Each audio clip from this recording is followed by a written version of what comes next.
Welcome to video 6 in Gamer to Game Developer Series 1, and in this video we'll be implementing our health and damage system. We'll do it in two parts. In the first objective we'll implement the player database, and inside that database we'll have a player list. So we'll have a list of each player in the game and important information about that player. Then in the second part we'll implement hit detection and health. And we'll be using the player list from the previous objective for the hit detection. So let's make a start on our first objective, which is to implement the player database. So we'll set up our player database, and within our player database we'll have a player list. And this list will contain, as I was saying, important information about the player. So it'll be built from the player data class, which is our own custom class which we'll build.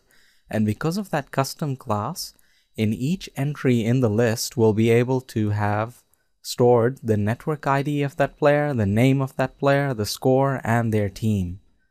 So how it works is the player database script uses the player data class to construct the contents of the player list. And then to the player list we add this important information. So I'll just go over a bit about the player data class itself.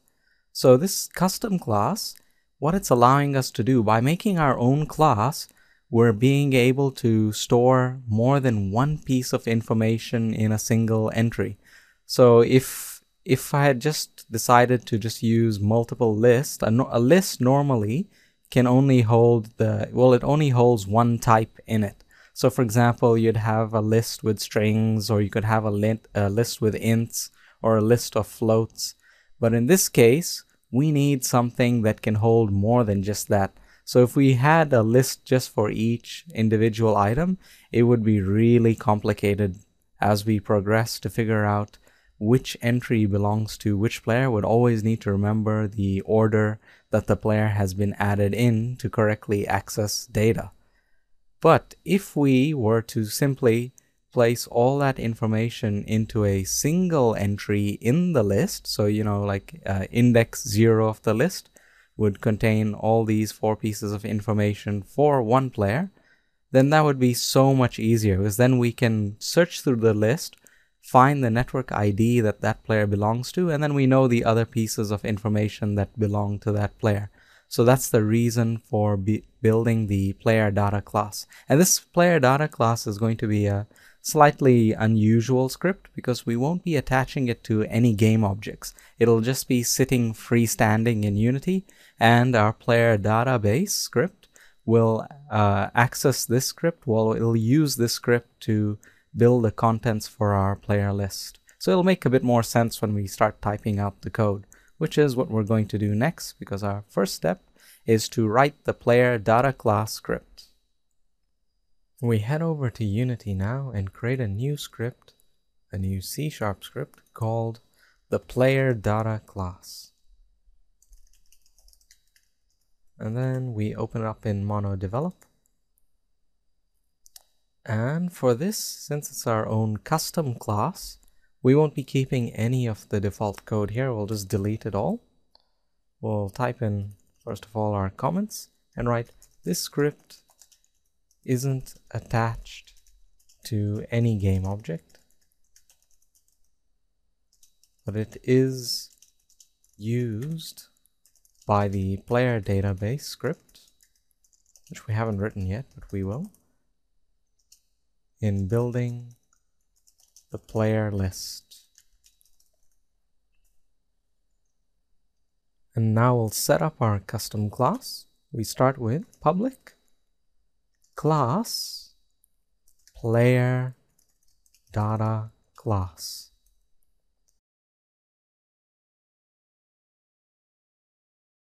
Next, we're going to put in the variables. So as usual, I'll copy the variable start and variable end lines, put them in.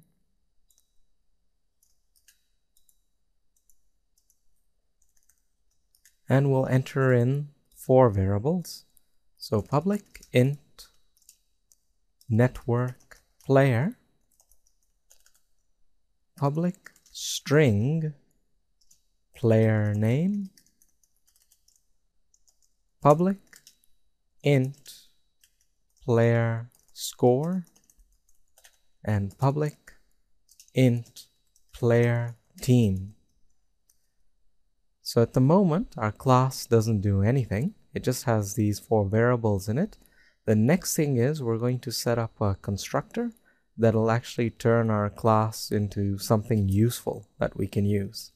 So to do that, we do public player data class constructor. You can say any, you don't have to use the word constructor. I'm just choosing to. And then opening closing bracket. Our constructor won't take any terms into it. It doesn't need anything. It won't process because we're only going to use this class to store data. We're not going to be actually manipulating the data in any way. So our constructor is simply going to, I guess how I think of it is, set up these variables so that they're ready to accept information. Well, data, I guess. Alright, so then player data class capture is equal to new player data class, opening closing brackets. And what we'll type now is capture dot network player is equal to network player, capture dot player name is equal to player name. Then capture dot player score is equal to player score. And finally, capture dot player team is equal to player team. And in the last line, we say return capture. So it's a bit of funny looking code here, but what it's basically going to allow us to do is when our player database script, when we create a list in that, the list will be able to use this player data class as a type, just like you see these types here, int, string, and the other 2 ints.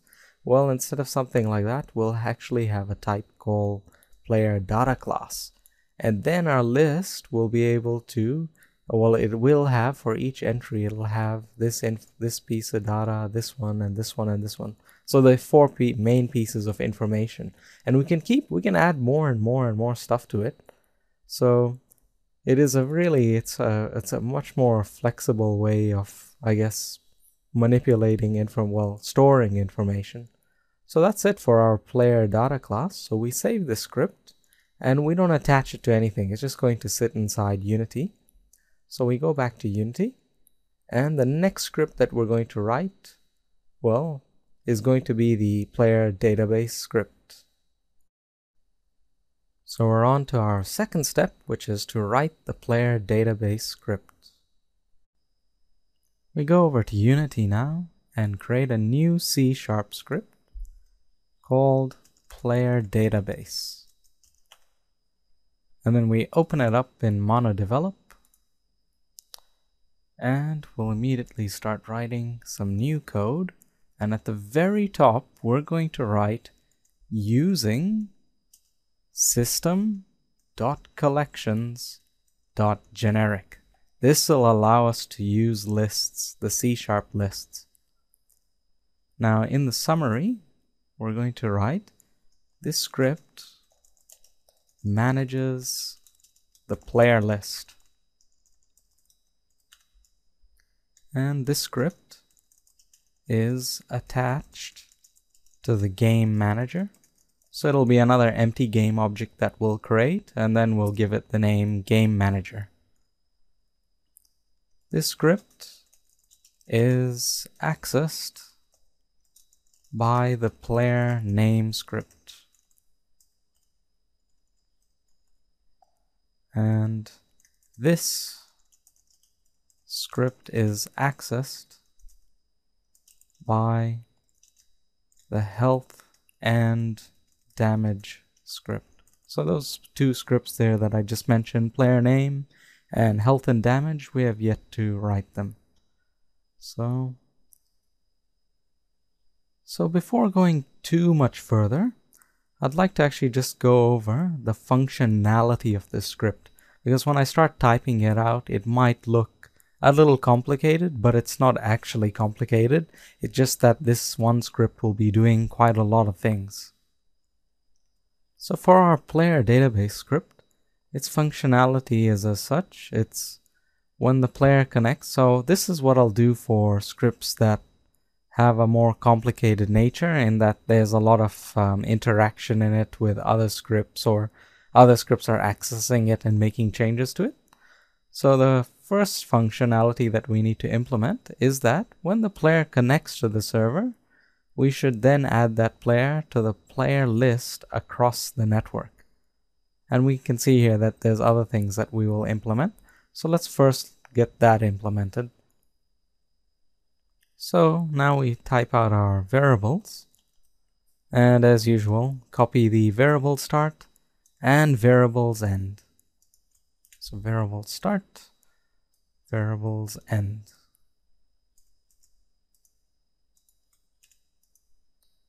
And we type out the variables. So we'll define our list right now, public list.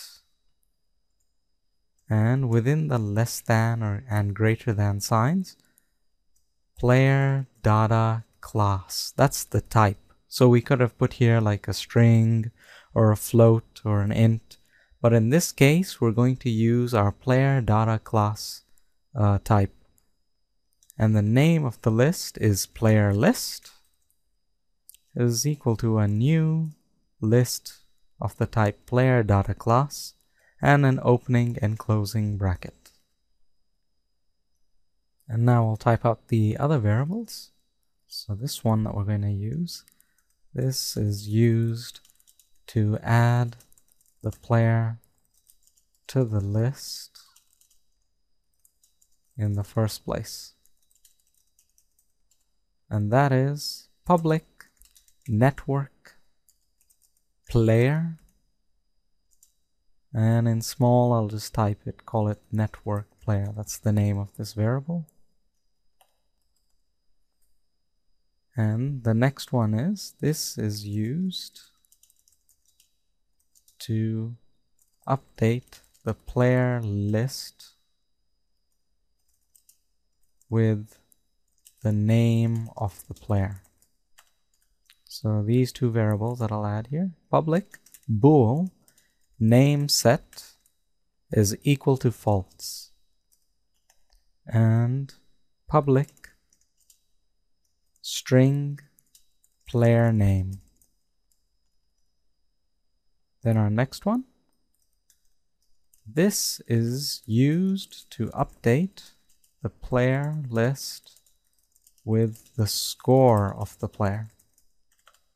And these two variables are public bool scored is equal to false, and public int player score. Then we'll add another two variables, and actually I shouldn't be using this. It should be these are. Bad use of grammar there. So these are used, and once again here, these are used. All right, that's better. So these are used to update the player list with the player's team, well, chosen team.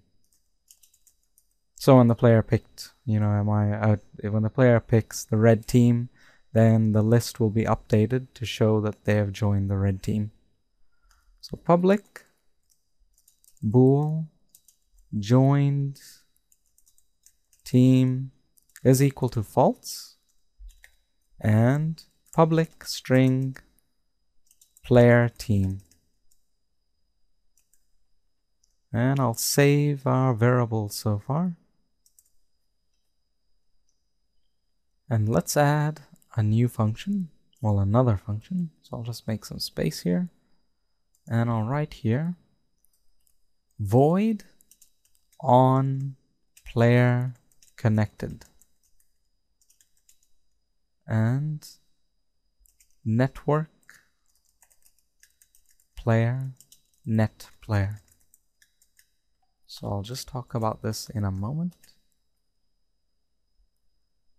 So I'll just jump back to the functionality page that we were looking at. So the functionality that we're about to add right now is that when the player connects to the server, then add the player to the player list across the network. So that's why we're using that function on player connected. It's a Unity function. So when the player connects to the server, then in their network player ID will be captured, and the server will then send out an RPC adding the player to the list across everyone's game. And what it'll add to the list, it'll add their network player ID. So that's the main item in the list. So let's just jump back. So I'll type here, I'll add the player to the list. This is executed on the server. So this function void on player connected. Now let's set up that RPC while we're at it, because that would be the next line. So the RPC here is, well, first type RPC within the square brackets, then void add player to list and network player n player. So this RPC is expecting to receive a variable of the type network player. So it will be the network player ID that will supply to it. Now the comment here, create a new entry in the player list and supply the player's network ID as the first entry. And to do that, we will player data class. So we're going to create a variable on the fly again. So player data class capture, or I'll just call it capture, is equal to new player data class. I'll use the round brackets there. Then capture dot network player is equal to int dot parse net player, n player dot to string, and open close round brackets and just close that off. So what we just did there is that we've just made up this variable just for this function called capture, and it's of the type player data class. And if you recall, our player data class that we made it's like a single piece that consists of 4 other pieces, and those 4 other pieces are the network player, the player name, the player score, and the player team. So back in our player database, so what I'm doing here is just declaring that variable and saying that it's of that type and that it can hold 4 pieces of information, and then I'm specifically accessing the network player part of that, and then assigning that network player ID to it. So the network player variable will type is not an int, and it's not a string either. So what we're doing, because we can't just say capture dot, because back here if you look in our player data class, we said public int network player, and for our purposes an int is easier to use. We didn't say public network player, so we use public int because it's a number, it's a network player ID. but the actual network player type is not an int. So we need to convert it to an int. So that's why I've said here, first convert it to a string and then convert it to an int. So it's a bit of a roundabout way, but it achieves that what we're after. So that way we're actually able to capture the network player ID. So once again, as I was saying, we've created this variable on the fly in this function. This variable can consist of 4 other pieces of information, and one of them is the network player, .network player, and that's what we're assigning to it.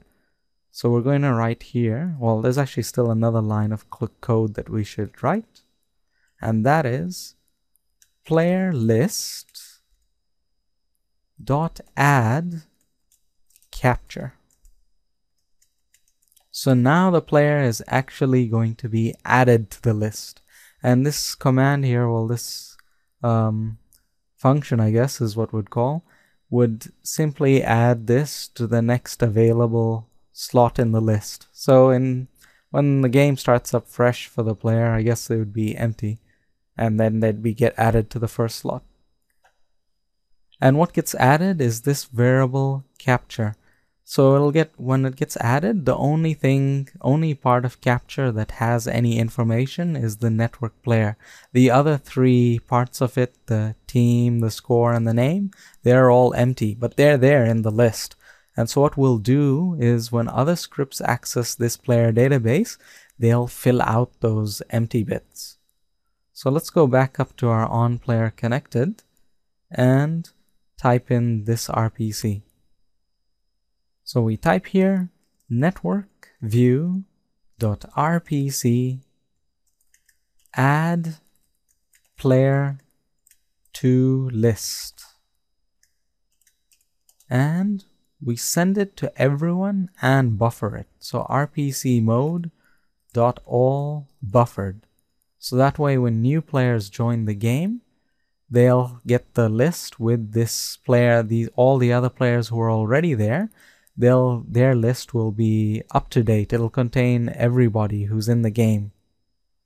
That's why I'm using buffered. If I had used only all, then let's say there are, for example, 3 players already in the game, then okay, those players will have added themselves to the list, and existing players, their list too would have been updated to have them to have that new player in it. But now let's say a 4th player comes and joins the game.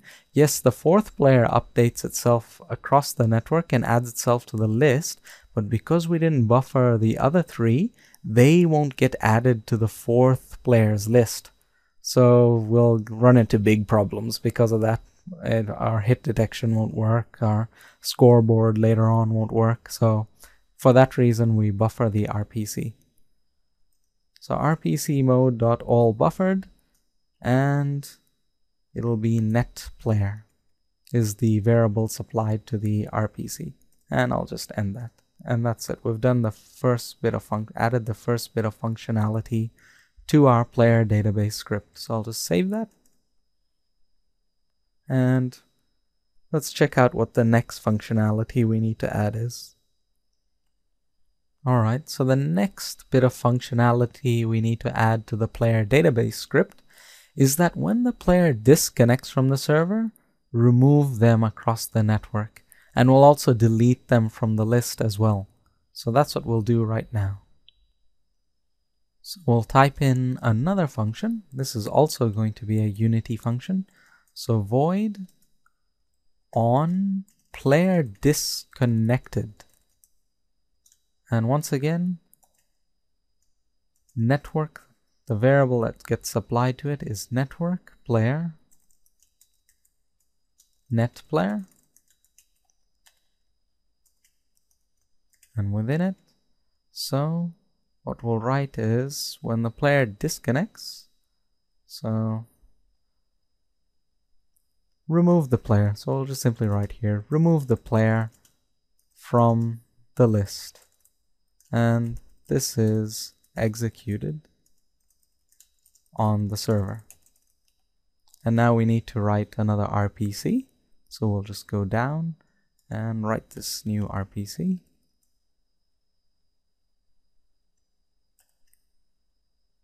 So RPC void remove player from list, and network player n player.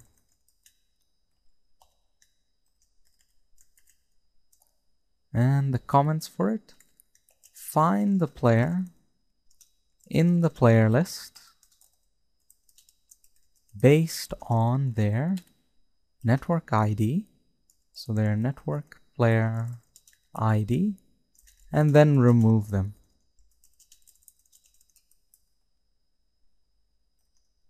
So we're going to use a for loop now to actually sift through the list.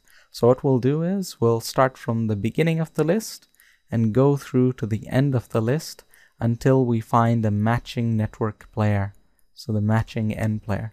And then when we've found that, then that's the one to remove. That's when we'll remove it.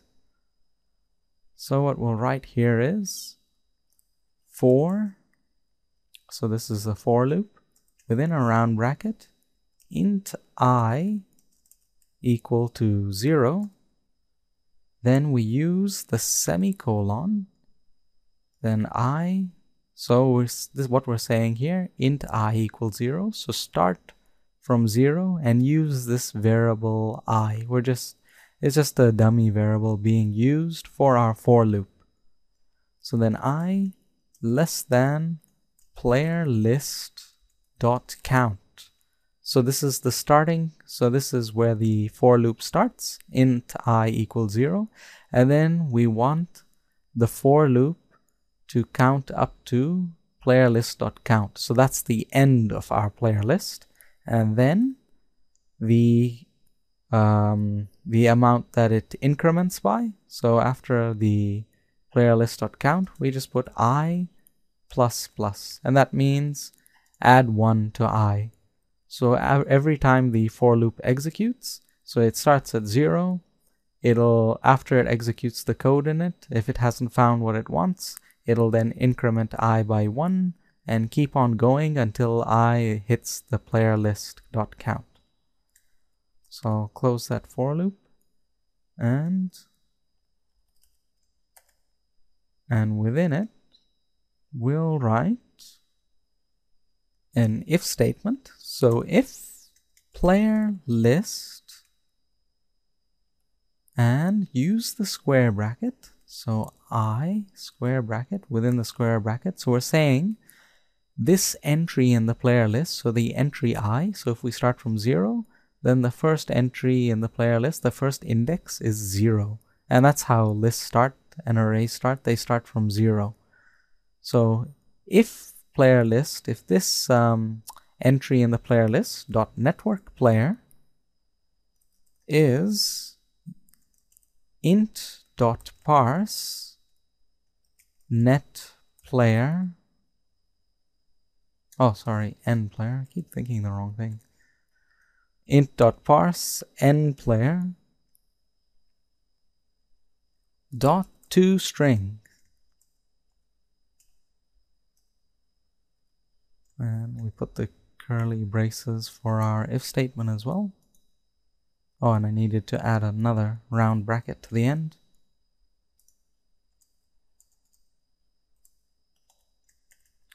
So once again, we converted n player, because you can see that n, the network player variable, well, being given here from the, it'll be supplied by when the player disconnects from the server.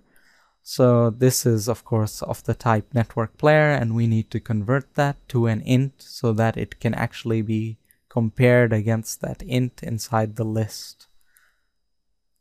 So what we write here is that, so if it finds this identical network player ID, that means it's found that player in the list that needs to get removed. So now we need to remove that player from the list. So we just say player list dot remove at, in round brackets, I. So that's it. That's quite simple. So we're just simply saying at that index I, just remove the contents of the player list at that index.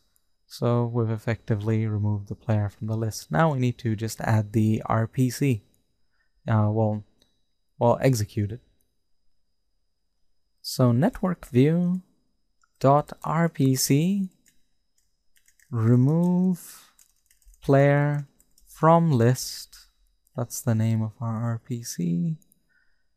And to who? To everybody and buffered. Oh, oops, I forgot the quotation. End of that. RPC mode dot all buffered. And what do we supply? It's expecting, our RPC is expecting network player type. So it's net player is what we'll supply here. Net player. And that completes it for that bit of functionality. So I'll save what we've done so far, and once again jump back to our page. So the next thing that we need to add to our script is that when the player spawns, their player name is then updated in the player list across the network. So this script of ours, it won't actually do any, you could say, retrieving of the player name or assigning of that name. That'll be done by another script called the player name script, which we'll write next. This script will simply just be sitting there waiting for instructions from the player name list. And that's how the other two functionalities will also work, where this one, it'll be waiting to be told the score and that the score needs to be updated in the player list. And it'll also be waiting to be told that the player has joined the team and that that team should be added to the player list across the network. So these next three are just, our script doesn't actively try to do these things. It's being instructed by other scripts to do these things. So we're just going to write the functionality there, and it'll be sitting doing nothing until we write these other scripts as we progress. Alright, so let's add functionality now so that when the name of the player needs to be added to the list, that it can be. And the player name script, as I was saying, will tell this script to do that. And it'll do that by setting nameset, this bool here, nameset. It'll set it to true, and within the update function of this script, it'll then understand, oh, okay, nameset is equal to true, so that means I should add the supplied player name to the player list. So we write here, we'll use our update function, and we'll write if nameset is true, then we edit the player's record in the list and add their name. And to do that, we'll use an RPC. So what we need to do next is write the RPC to achieve that. So we write here RPC void edit player list with name and network. So we'll have this one expect two variables, network player, n player, and string p name. And the reason why I'm using that,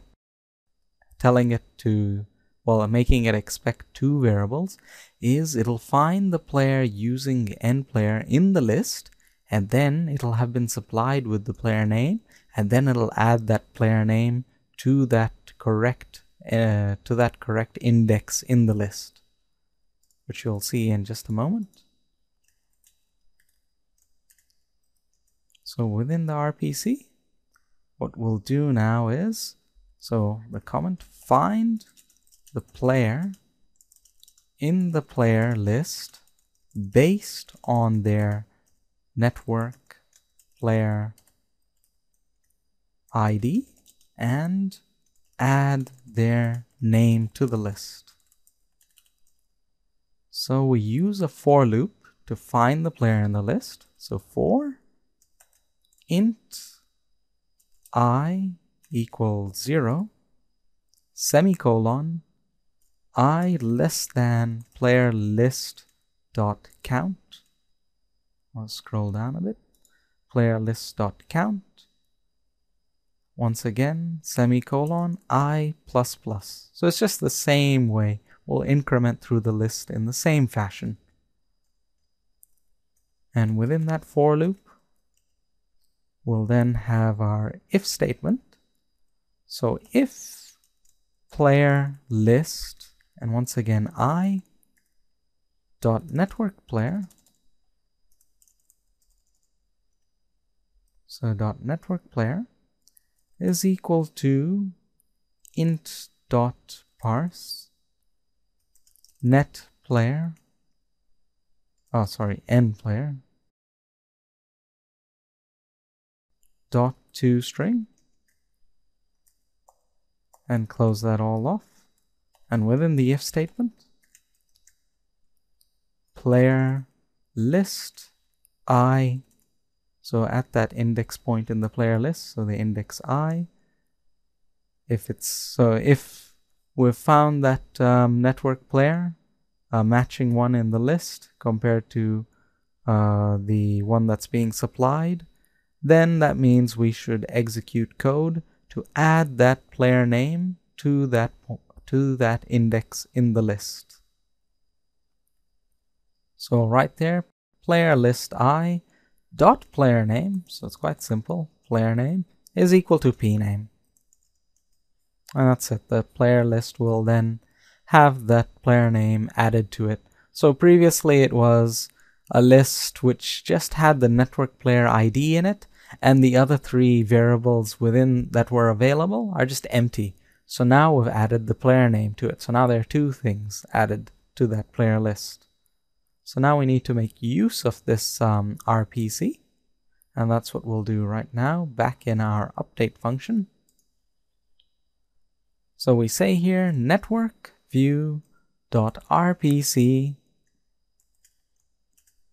and this time I'll just copy paste this RPC name. So it was edit player list with name, and it'll be to everyone buffered. Once again, RPC mode dot all buffered, and it needs two terms, so it'll need the network dot player. So network dot player there is the network player ID of the player that this game instance belongs to. So I'll just put here a comma and go down to the next line and add the other parameter that's required by our RPC, which is the player name. So I'll just type there player name and close that off. So we have there a complete RPC, but just before that, before we call it quits for this, well, not quits, but call it over for this, we'd say name set is equal to false. So it doesn't keep trying to execute this RPC. So name set is equal to false. Alright, we can save that. We've added another bit of functionality. And let's go back and check what's the next thing that we need to add. Okay, so now the next thing, the fourth bit of functionality, is that when the player scores, then their score should be updated in the player list across the network. So let's go do that. So within our update function, oh, not there, but in a new if statement, we'll add a new if statement in our update function. And this one is if scored is true, then we would edit the player's score in their record in the list. And we'd do that once again by an RPC. So it'll look very similar to this edit player list with name. It's almost the same. So let's just do that right now. And actually, why not let's just copy this, because it is going to be quite similar. We'll change the names of things. So this time it's edit player list with score. So we'll just follow along and change the various names of stuff. So edit player list with score. It requires the term network player and not a string anymore. It'll now need an int. So an int, and we call it P score. So standing for player score. So find the player in the list based on their network player ID and edit their score, edit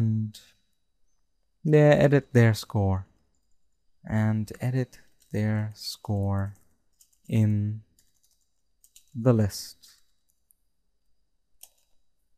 And then we go through the list, so this bit stays the same. We want it to count in that way through the list. So for player list I.network player, so yes, if the player list network player ID matches the supplied network player ID, then we've found our player in the list, and we need to change not their name, but their player score is equal to P score. Alright, and I'll just have one last look at that.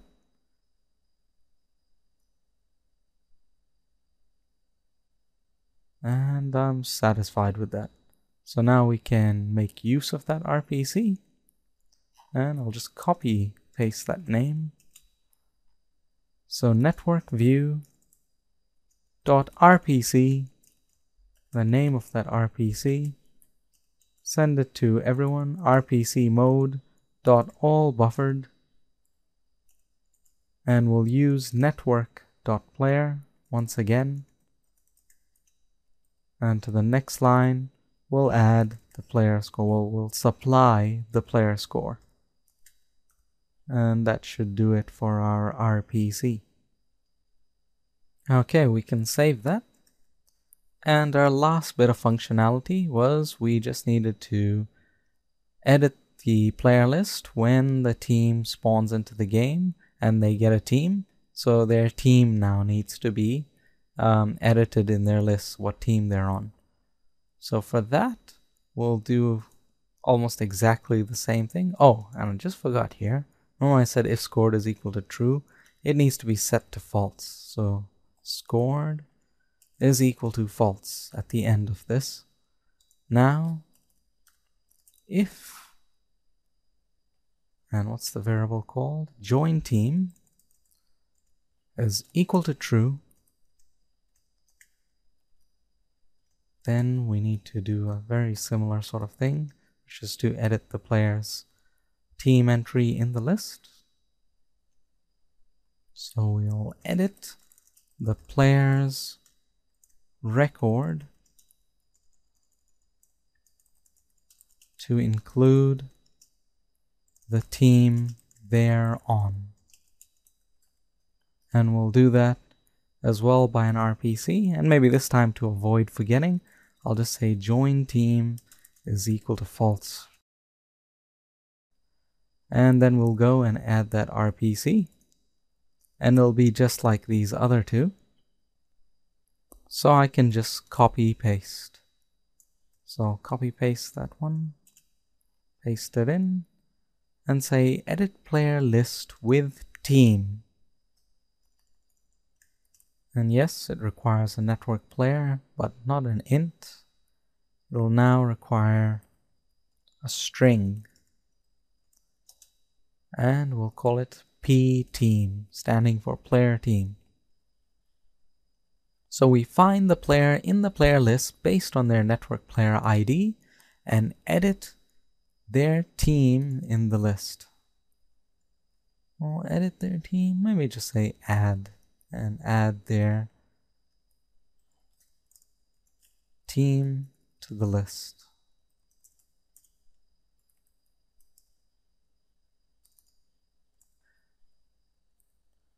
So the for loop will function in just the same way, and we'll simply change here. Instead of, no, that line stays the same as well. And the bit where we actually edit the list, that's what gets changed. So it's player list I dot player team is equal to p team. Alright, so our player database script is looking pretty complete. I'll save it so far.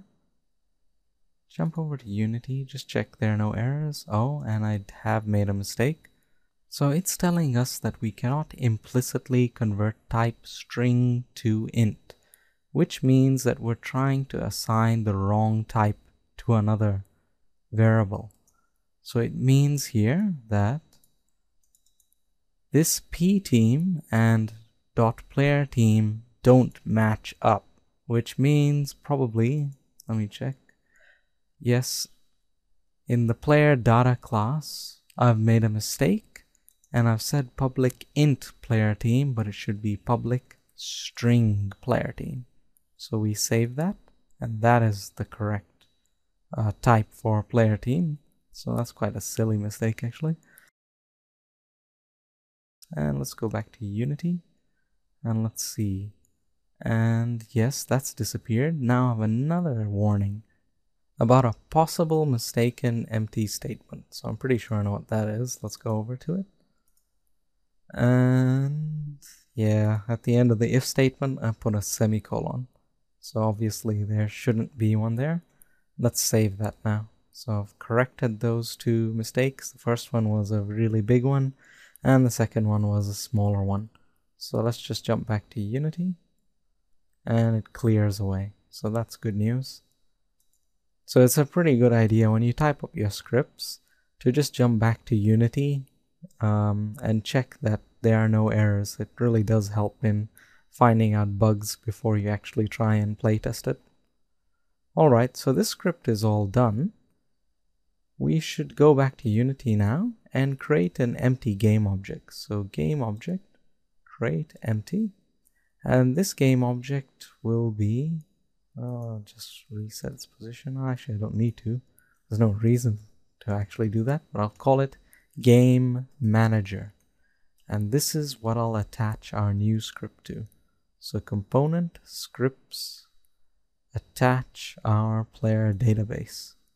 And it'll also need, since it's sending off RPCs, this player database, it needs a network view attached as well. So component miscellaneous network view, and turn off synchronization and have no observation.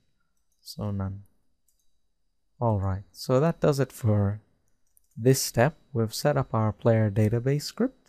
In the next step of objective 1, we'll be writing up the player name script. So this script will retrieve the player name from player prefs. It'll then use that player name to change the name of the player's game object. So whatever appears in the hierarchy will actually have the name of the player. And no, we don't move on just yet, actually. I just remembered something. We've actually forgotten in our script to add the RPC. So I'd written join team equal false there and then forgotten the main bit, which is to actually make use of that RPC. So network view .rpc, and the RPC that we're using is the edit player list with team. So go back up, put it in, end that quotation, and it gets sent to everyone. RPC mode .all buffered network player, well, network .player, just like above, and in the next line player team.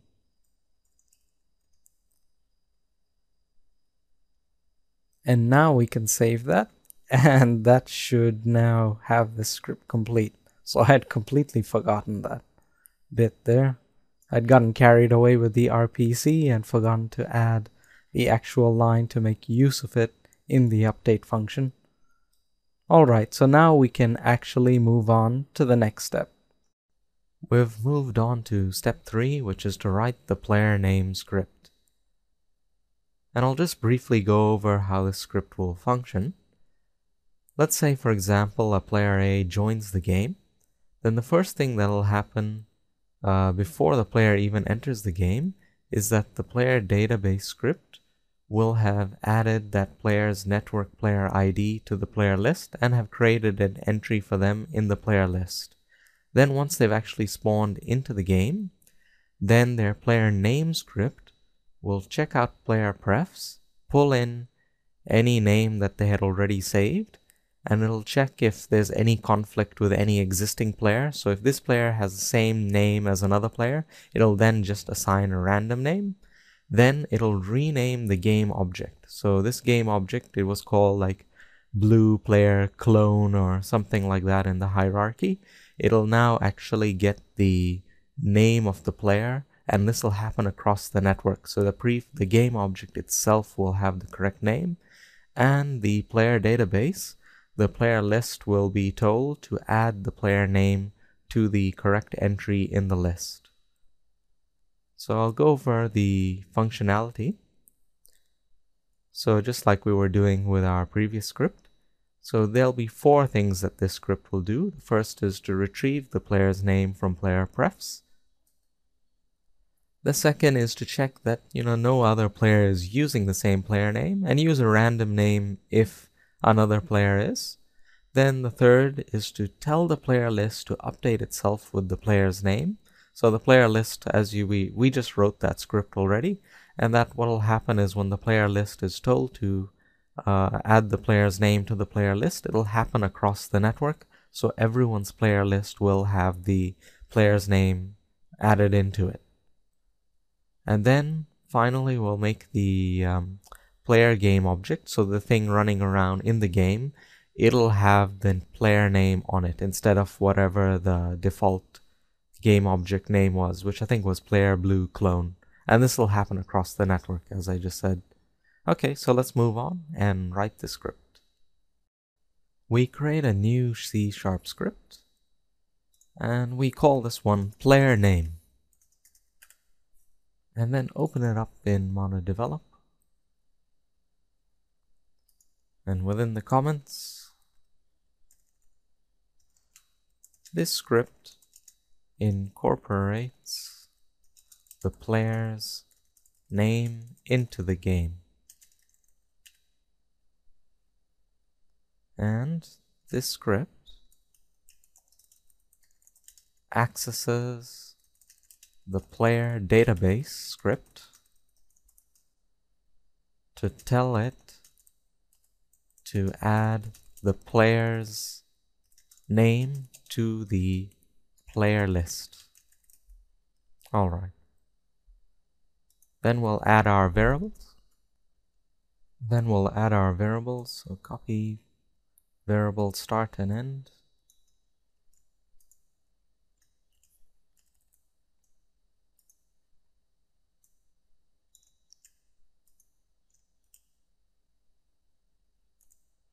And we'll just have one variable. So public string player name.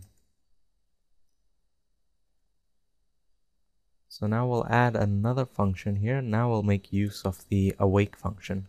And this function happens the moment this game object starts to run. It'll happen before the start function. So void awake.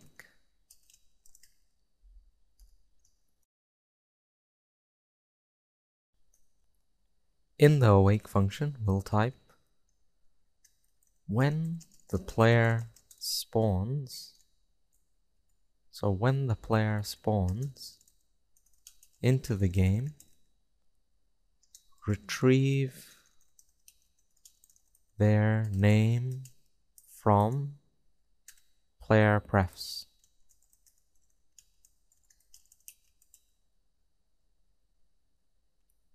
And also, actually, and ensure that this name is not the same as any other player's name. So not the same as any other player's name. Alright, And within that, we'll say if network view dot isMine is true. So we'll only run this script on the player who controls the network view, well, who owns that game. So player name is equal to player prefs dot getString. And now we need to remember what we had named that key to access that player name. So it was player name, though we can go and check by checking the script that actually saved it to player prefs in the first place. So let's check out the multiplayer script and see if this is where we had done it. And yes, this is the script where we had saved the player's name. So when the player hits the connect button, when they're connecting to the server, it would look at their player name and then save it to player prefs, and it used the key player name. So I'll just jump back to our own script now and keep going. So now we're actually going to, so I'll write in the comments, check if any players in the game already have the same name as this player. So I have the same name as this player. And if they do, then assign a random number as their name. And save it as well. So this is the second bit of functionality in this code. So we've done the first bit, which was to simply retrieve the player's name. Now we'll actually perform a check to see whether any other player has the same name.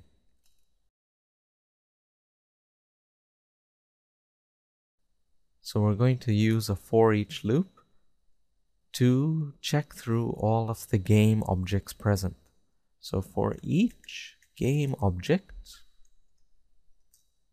and now this is the variable that I'm just making up, object name check in game object dot find game objects of type.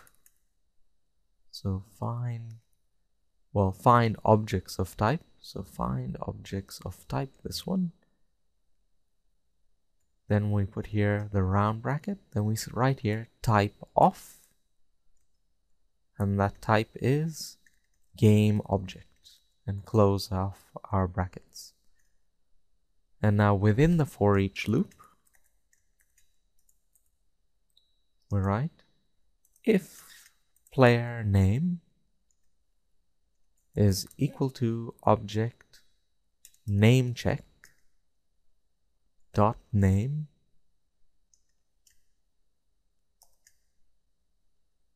So game objects have a property called name. So you can change the name of the game object by doing whatever the game object is, dot name. And then you can change its name. And that name is the one that appears here in the hierarchy panel. So for example, the cube here, its game object name is cube. And that's what we're going to check. So we'll check all the other game objects in the game and see if any of them are the same as the player name. And if they are, then we're going to just assign a random number. So then we'll have float x is equal to random dot range starting from 0 to 1000. And then player name is equal to, within quotations, a bracket, a round bracket, and end the quotation, plus x dot toString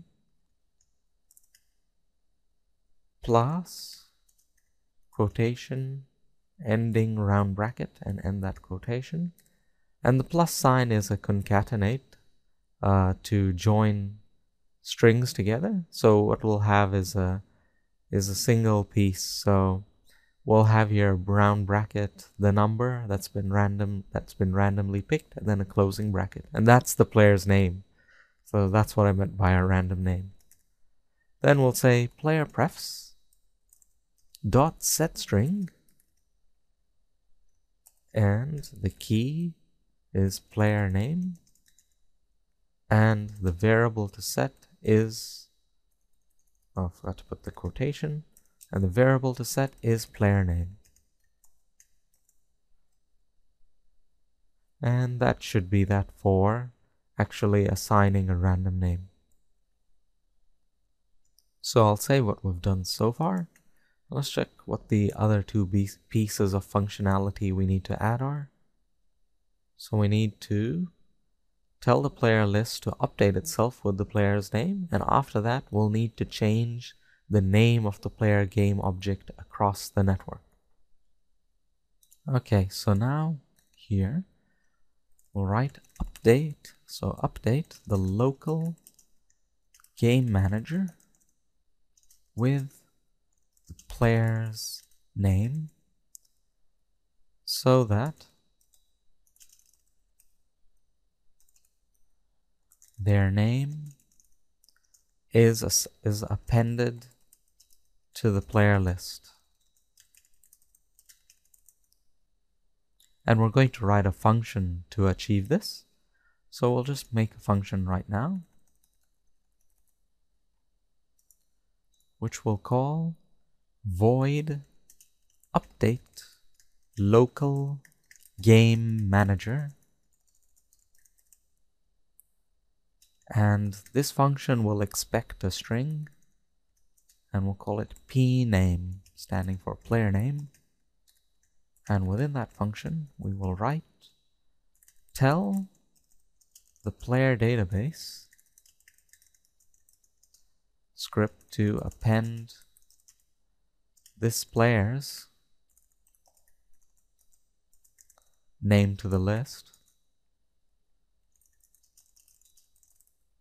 And the code to do that will be, first of all, we need to find the game manager, game object. Then we need to access the script on that game object. So to do that, we write game object, game manager.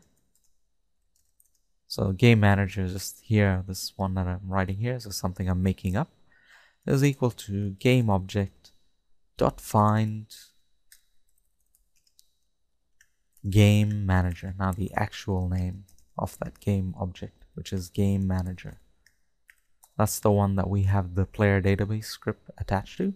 And that's what we're trying to do here. We're just now going to access that PlayerDatabase script. So PlayerDatabase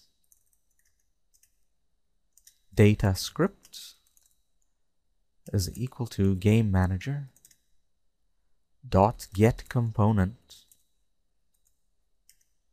and the less than and greater than signs, and of course 2 round brackets, and we can just end that line. And within the less than and greater than signs, the name of the script that we're accessing, PlayerDatabase. Now we can actually change stuff within that script. So I'll write here data script, which is our reference to that script, dot name set is equal to true, and data script dot player name is equal to pname. And that's it. So now we need to just, well, we'll do that right here. We'll say update local game manager, and simply all it was requiring was the player name. So within it, we say player name.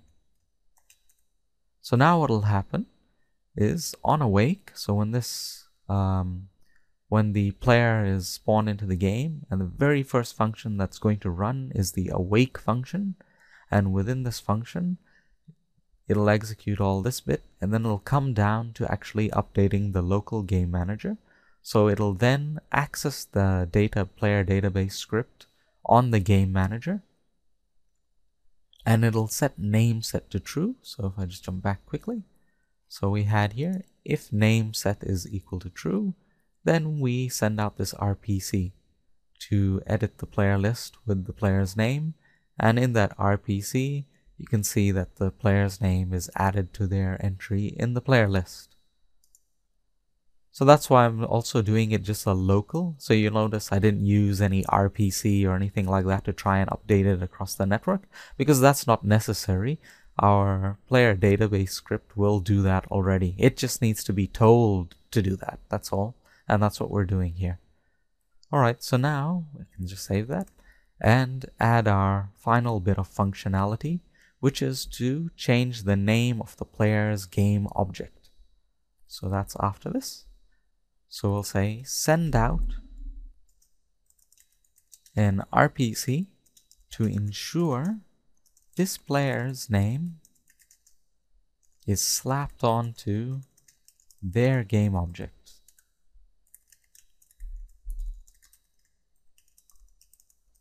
Across the network. And well, this will be important for hit detection. This will be important for hit detection. And to achieve that, we'll use an RPC. So we need to write up an RPC. The truth is, we don't use the start and update functions, so we can really just delete them. And now write that RPC. So RPC void update my name everywhere. So update my name everywhere is what I'm calling this RPC, and it expects a string, and I'll just say pname as that variable. Now within this function, we'll have the following code, which is change the player's game object name to their actual name. Well, actual player name. So game object dot name is equal to pname.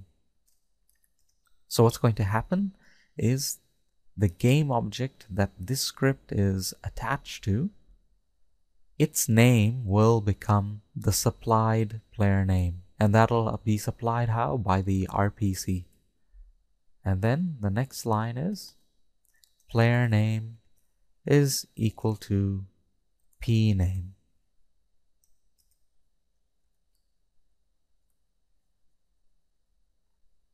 And we can save this now.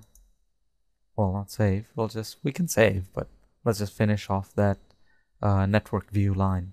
So network view dot RPC, and the name of the RPC is update my name everywhere. And actually, I should just make that U capital to be consistent, since that's how I'm naming my functions, with capitals. So update my name everywhere. And who will I send it to? Send it to everybody and buffer it as well. So RPC mode.all buffered. And of course, this RPC requires a player name to be supplied to it. So we'll write here player name. And that completes our RPC there. So we can save our script. And we've completed our player name script. So we can actually now move on to the next objective, which is where we will, actually though, before we move on, probably we should attach the script first. So we jump over, select player blue, and component scripts attach the player name script. Alright, that's been attached. And do the same thing for player red. Component scripts player name. Alright, so now we can move on to that next objective, which is to now start implementing hit detection and our health and damage system.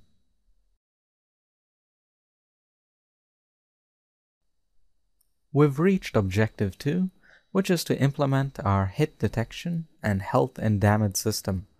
So I'll go over how it works, just a brief overview. So say for example, player A is aiming at their enemy player B, and then they hit their left click mouse button, they fire a blaster off. So what will happen is their fire blaster script will access the blaster script on that launched projectile, and it'll supply the name of the player who's firing it. So that way the blaster knows who it belongs to. And also the fire blaster script will have access the spawn script, and it'll check what team this player is on. So it'll know that the player is on the blue team, so it'll tell the blaster script that you belong to the blue team. So that way this blaster, it won't affect other blue team players, but it'll affect opposing team players, the red team. So that was step 1. The player's projectile is now traveling along. It's firing its ray in front of it, and it hits the ray hits the enemy player. What it hits is a collider that we're going to attach to our game, to our player game objects.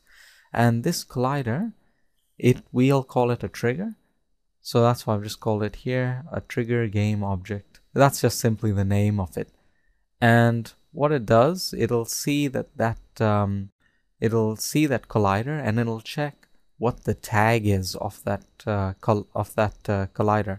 And by seeing the tag that it's of an opposing team compared to what it belongs to, it'll check, okay, I'm on the blue team, and it'll see, wait a minute, this is like red team trigger, so this is an opposing team. That means I'm supposed to apply damage to this player. So then the blaster script will access the health and damage script on that enemy player and tell it that it's been hit by a blaster, who its attacker was, which is player A. So for the actual hit detection, it is the PlayerDatabase is the one that's used to figure out who should actually run the health and damage script. So damage application, it doesn't happen on the computer of the player who owns their player. No, it happens on the attacking player's computer. So if, let's say, I'm player A and I'm shooting at player B and I hit them, then it's the health and damage script on player B in my computer that will actually apply the damage and send out an RPC to everyone else's game to tell them to apply damage too. By doing this, and it's very important that we're doing it this way, by doing this, we're able to ensure a solid hit detection even when the ping is high. Otherwise, you can run into problems like if it was the enemy player who was in charge of applying damage to themselves, then what can happen is that in your computer, in your game, you fire your blaster at the enemy and you see it hitting them. But actually in their game, because there's a difference in the time when projectiles are instantiated because of the ping, what will happen is in their game, it may have missed them entirely. It might have just be off a bit to the side, or it might not have even registered. So in that case, so what will happen then is you'll hit them in your game, but you won't see any health deduction, and that would be fairly frustrating. So by doing it this way, even with a high ping connection, a relatively high one anyway, I'm not sure when it'll break down, but I've tested it with like a 300 ping, 400 about ping connection, and even then the hit detection works. So the hit is registered and the health is deducted on the enemy player. It does take a little bit of time for the RPC to get to the enemy player and make their health get deducted. Let's say, for example, if the player B's health does drop below 0, then the actual destruction of their player will happen in their game. So this is where, so previously the hit detection is carried out on the attacking player's computer, but actual removal of the player, well, the actual destruction of the player happens on the player who owns that character. So that way we ensure that the player is, well, as they're still playing, because there's a bit of a delay by ping, they don't just suddenly find themselves deleted and wonder how did that happen. They at least see that the blaster projectile was reaching at them or hitting them, and then they get destroyed. And it avoids some other problems as well. So what will happen is that when the player's health falls to 0, they will send out an RPC to everyone saying delete me from across the network and delete my RPCs as well. So that way they'll be, by deleting the RPCs, it's quite important. So that way when the player instantiated in the first place, it'll remove all that. So when a new player joins, they won't see a ghost of this player in the game. Okay, so we are ready to move on. So the first thing that we're going to do is to actually set up our player colliders for hit detection. So we'll add colliders to our players now for hit detection.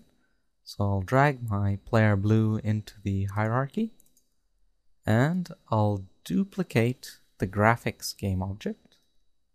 So yes, continue. And I'll add component physics box collider. So I've dropped that in. Let's zoom in to see what it looks like. So it's taken the shape of the player, which is good. Let's check that. Width-wise, it's all right. And yes, it looks all right. Okay. So with that, we should change the name of it. So we'll change it from graphics to trigger. And we'll delete the mesh filter and mesh renderer. So I'll remove component and remove this as well. So it just has a collider. And I'll name it, I'll set it as isTrigger. So this way it doesn't interfere with the player controller. So it already has its own here character controller. And with another collider attached, it would interfere, would have trouble moving around and so on. But by just attaching this, it's just a simple way to have a collider on your player and without it interfering with the character controller already present. And next, we need to add a new tag. So we'll add a new tag and we'll call this blue team trigger and apply it. So back on our blue player, go to the trigger and apply blue team trigger. Alright, so I'll have a look at it. Just check that all looks alright with the trigger. Just have another final look at it. So the collider here is what the blaster projectile will look for.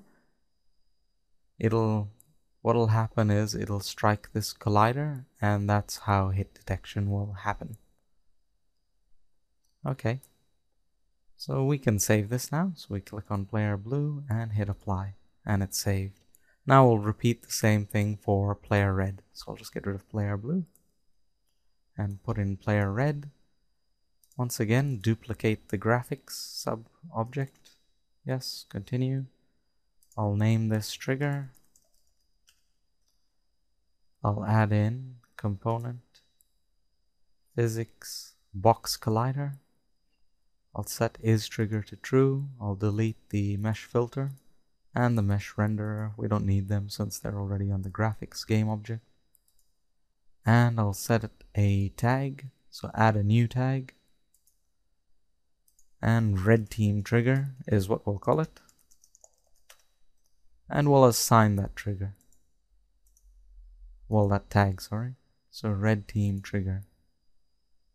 And that sorts out our red team player as well. Let's have a look at it. And it looks alright to me.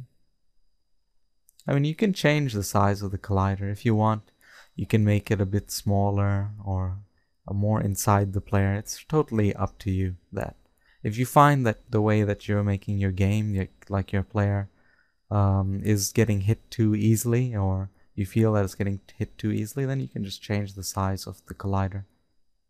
Alright, so I'll just now save the changes to that. So hit apply, and that does that. So we've set up the colliders for our players. I'll delete the player red from there, and I'll just save the scene, and we can move on to the next step.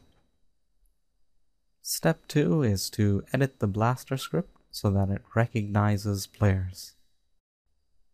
So we'll edit the Blaster script, so we can just open it up from MonoDevelop. Just go over to it, and we'll add 2 new variables to it. So we'll add, and I can just put here, used in hit detection, as a description for what they're for. The first one is public string team, and the second one is public string my originator. So my originator. And then within the update function, we're going to add a new bit for, just like if hit.transform that tag is equal to floor. Now we're going to add one for blue team trigger and red team trigger. So just below this, we'll type in if hit.transform.tag is equal to blue team trigger. So you have to remember what you type the tag name as. Or, so use these 2 vertical lines for or. I'll come down to the next line. Hit.transform.tag is equal to red team trigger. Then expended is equal to true, and then we'll instantiate, so we can just copy paste all of this here. So we instantiate an explosion effect. So that's it. It was quite simple. We just copy pasted the same sorts of stuff from the bit above. So what's going to happen now is when the blaster projectile is flying along, it has now another thing to check. So as the ray is being casted, it'll now check for another thing, what its hit as will hit. It'll now check whether it's hit any blue team trigger tags or any colliders with a red team trigger tag. And if it has, then the blaster projectile will be expended and the particle explosion effect will appear, and it'll go invisible and the light will turn off. So we can save that, and we can go to our next step, which is to actually now start writing the health and damage script. We're on to our third step now, which is to write the health and damage script, and I'll go over its functionality. There's 8 bits of functionality that we'll be adding to it. So starting from the very first thing it'll do is to identify the parent game object. So it's going to be attached to the trigger game object, and it's the parent game object, the player itself, that needs to get destroyed if health falls below 0. So it needs to identify what that is. Then, when the player is hit by a projectile, we have to ensure that damage application only happens on the attacking player's computer. Then the third is that we'll check what the player was hit by and apply the appropriate damage to the enemy player, and that'll happen in the health and damage script, of course. And then the health and damage script will update the player's attacker across the network. So the enemy player who's been attacked, their game object will now have a reference there telling them who the attacker was, and this will happen across the network. And this is important when we come to scoring, because that way we can avoid multiple players who were attackers at different times from getting a score for the same player that gets destroyed. So only the latest attacker gets a score. And then for the fifth piece of functionality, the player's health needs to get updated across the network. So in number 6, if our player health falls below 0, then we send out an RPC across the network to destroy our player. And this only runs on the computer of the player who owns that network view. So if the player game object's health falls below the max health, then we cause it to regenerate over time. And if the player game object's health exceeds the max health, then set it to the max health. So we'll start with number 1, which is to identify the parent game object. Right, we create a new script, a new C# script called health and damage. And we open it up in MonoDevelop. And we type in the opening summary. This script is attached to the trigger game object on the player. So to the trigger game object on the player. And it manages the health of the player across the network and applies damage to the player across the network. And this script accesses the game manager, game object, so the game manager, to check the player list. So it's really accessing the player database script. So I'll write that instead of the game manager. So I'll say accesses the player database script. So player database script to check the player list. And this script is accessed by the blaster script. The blaster script is the one that'll tell this script who the attacker is and what the weapon type is. So next we'll put in the variables. And as usual, variables start and end, I have to copy them in. Paste. Well, I mean, by have to meaning that, well, I want to. It's not compulsory for you. And in the variables I type private game object parent object. Then the next set of variables are used in figuring out on whose computer the damage should be applied.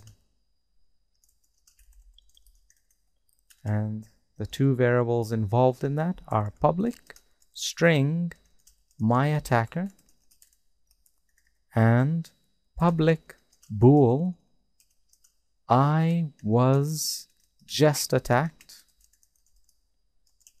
And so those are the two variables that I'll have for figuring out whose computer the damage should be applied. So it should only be, damage should only be applied on the attacker's computer. So we will write code to make that happen. So next, we have another comment. These variables, oh, I spelled that wrong. These variables are used in figuring out what the player has been hit by. So what the player has been hit by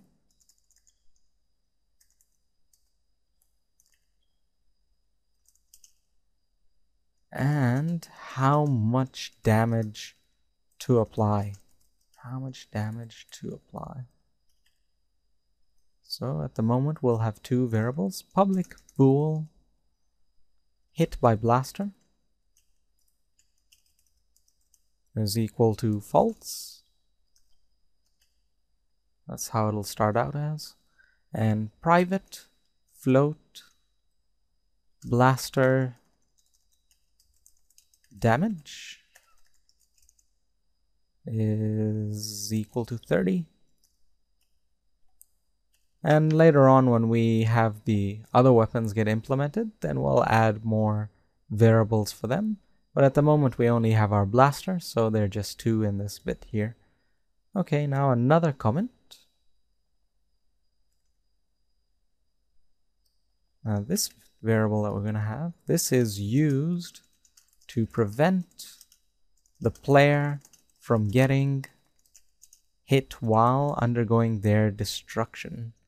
So from getting hit while they are undergoing destruction.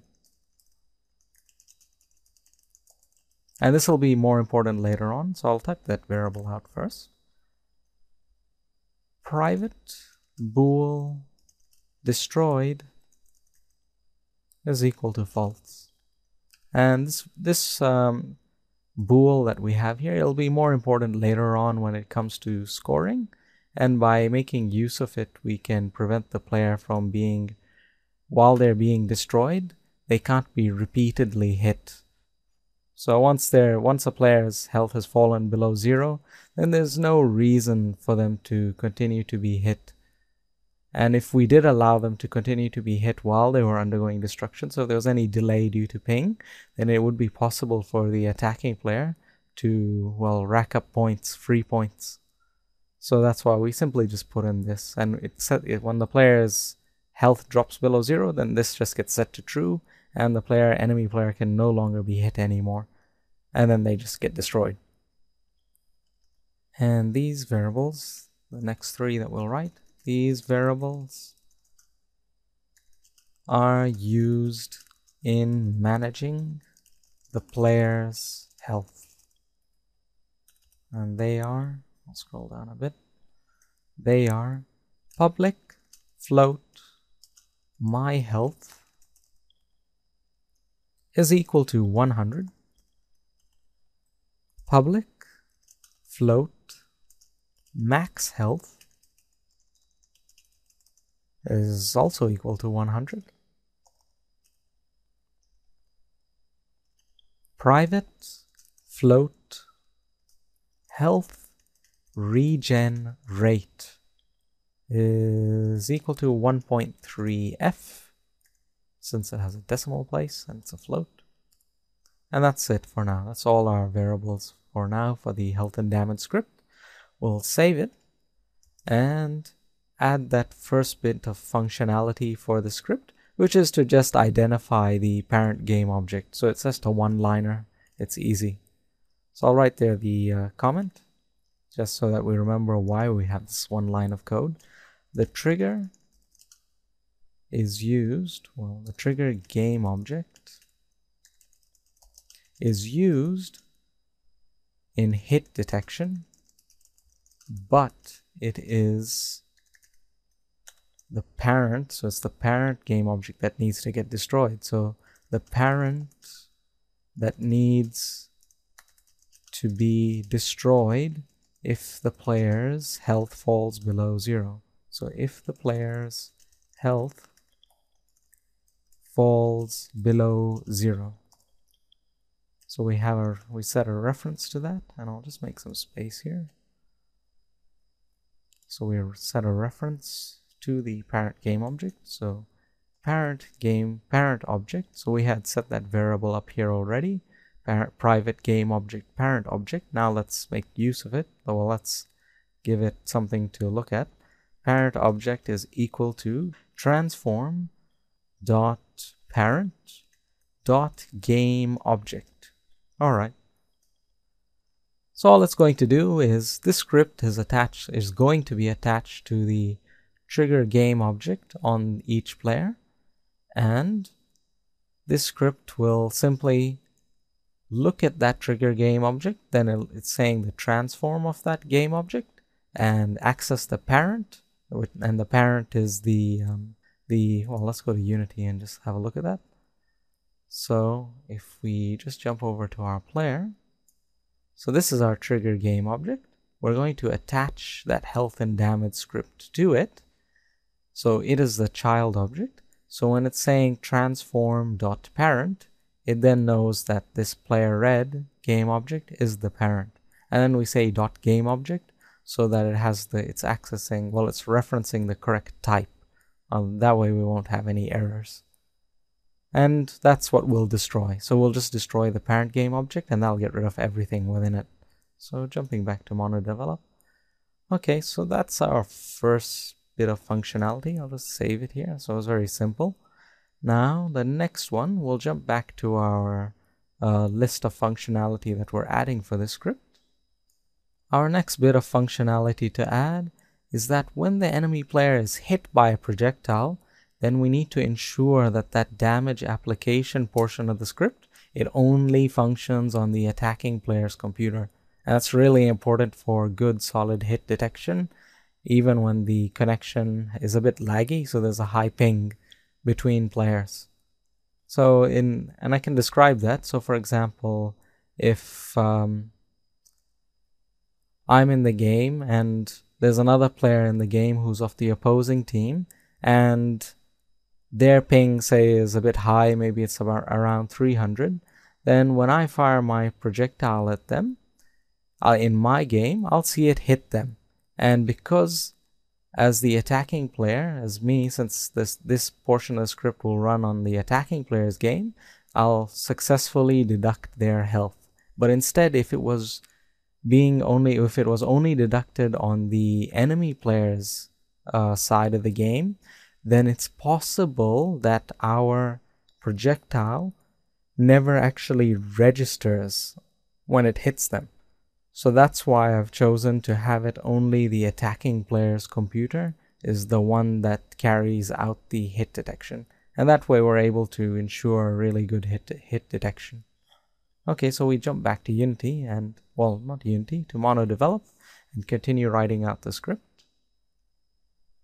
So now in our update function, we type the comment, if the player is hit by a projectile,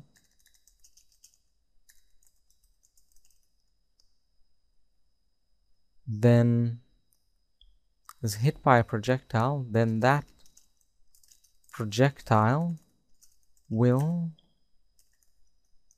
have set I was just attacked to true. So if the player is hit by a projectile, well, by an opposing projectile, by an opposing team projectile, that's more correct. And I'll bring that down.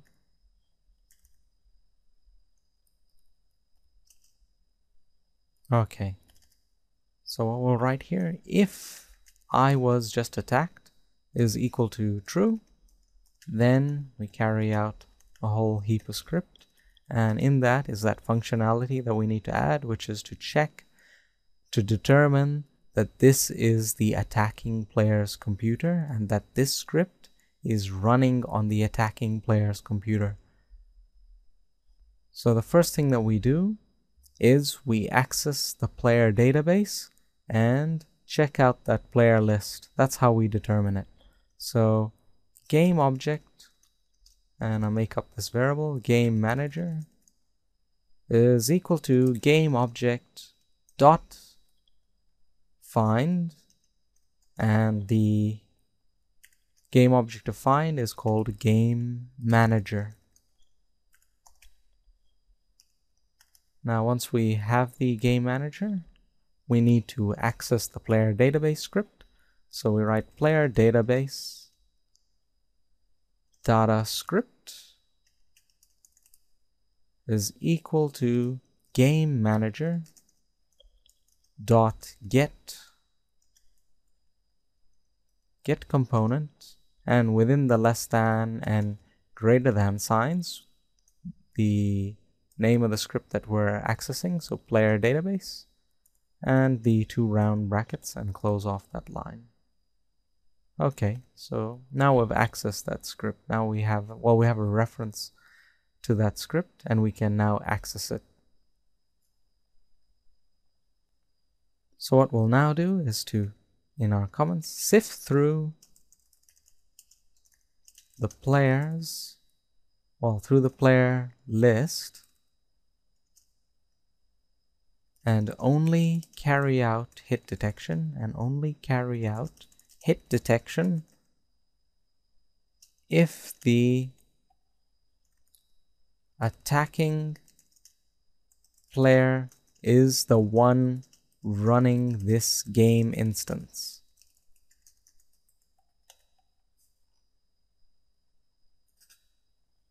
So to do that, we'll use a for loop and go through each index in the list, go through each item in the list, and check. We'll first check. We'll first find the matching name with the attacker's name. So we'll first find in the list, we'll find the attacker's name within that list, and then we'll check the network ID in that list. So we'll know the attacker's network ID in the list, and then we'll compare that network ID, network player ID, to the network player ID of the player running this script. And that's how we'll know whether this is the attacking player's computer. So when this blaster projectile, it hits an enemy player on all the other games running. So this bit of the script, this script will run on their computers, and it'll need to just check that, well, hold on, am I the attacking player? Am I the one who had attacked this player who's now having this hit detection business running on them? So that's why we have this bit here. So it makes sure that only the attacking player runs this code, and it makes things logical that way.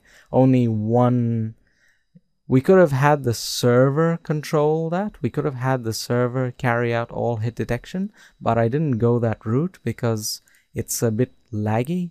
So it can, if the server is somewhere and all the other players are connecting to it, and there's like say 100 or 200 ping, then if you're an attacking player and you're attacking, yes, you'll hit them, but there'll always be this sort of a bit of a delay in the hit detection, because we're not using any kind of intelligent kind of scripting where we're trying to use prediction or anything like that. We're using actual raw, it hit or it didn't hit.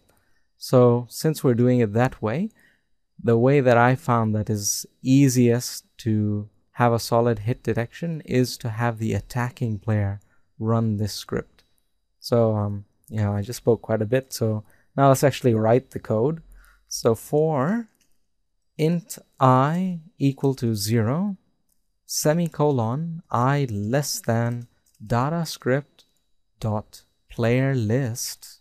So we're accessing the data script, and we're then accessing the player list dot count, and semicolon, we increment this for loop by just 1, so I plus plus, which means I is equal to I plus 1.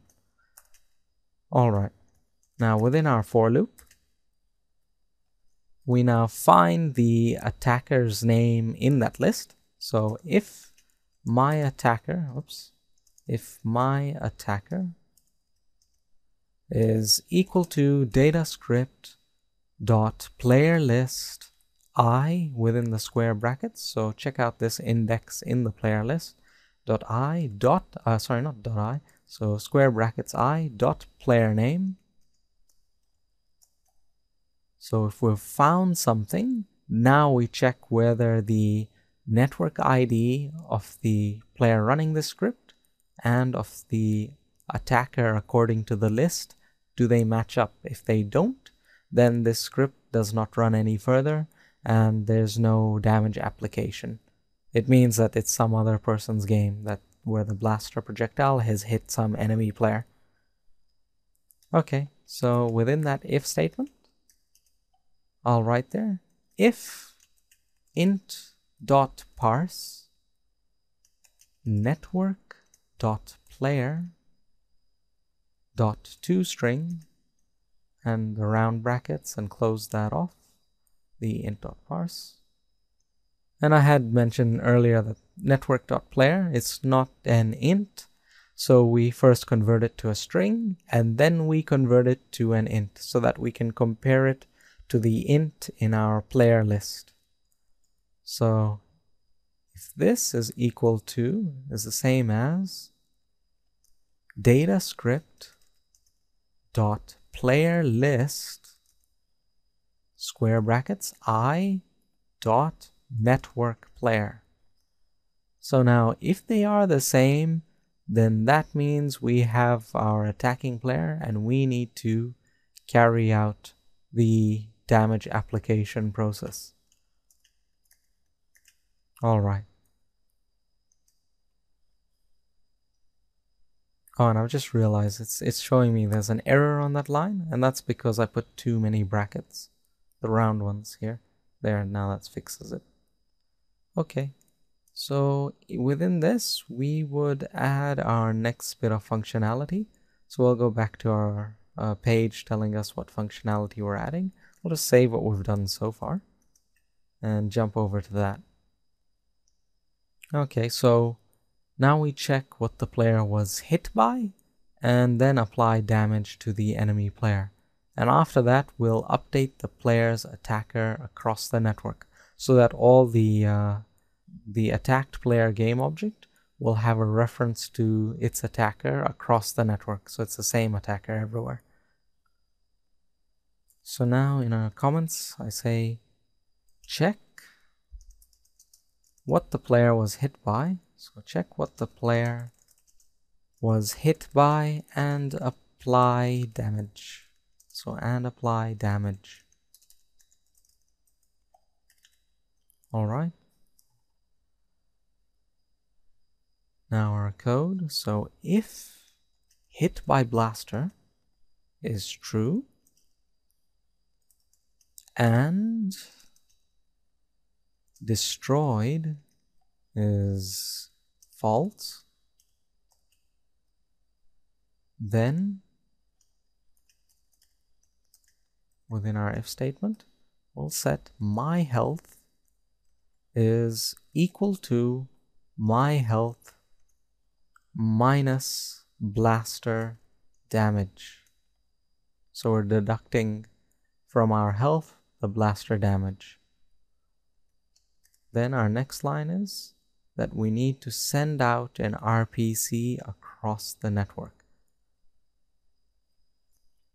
And the purpose of that RPC is to update the player's attacker across the network. So I'll just write down the comment. So send out an RPC so that this player's attacker is updated across the network. This way, the attacker can receive a score.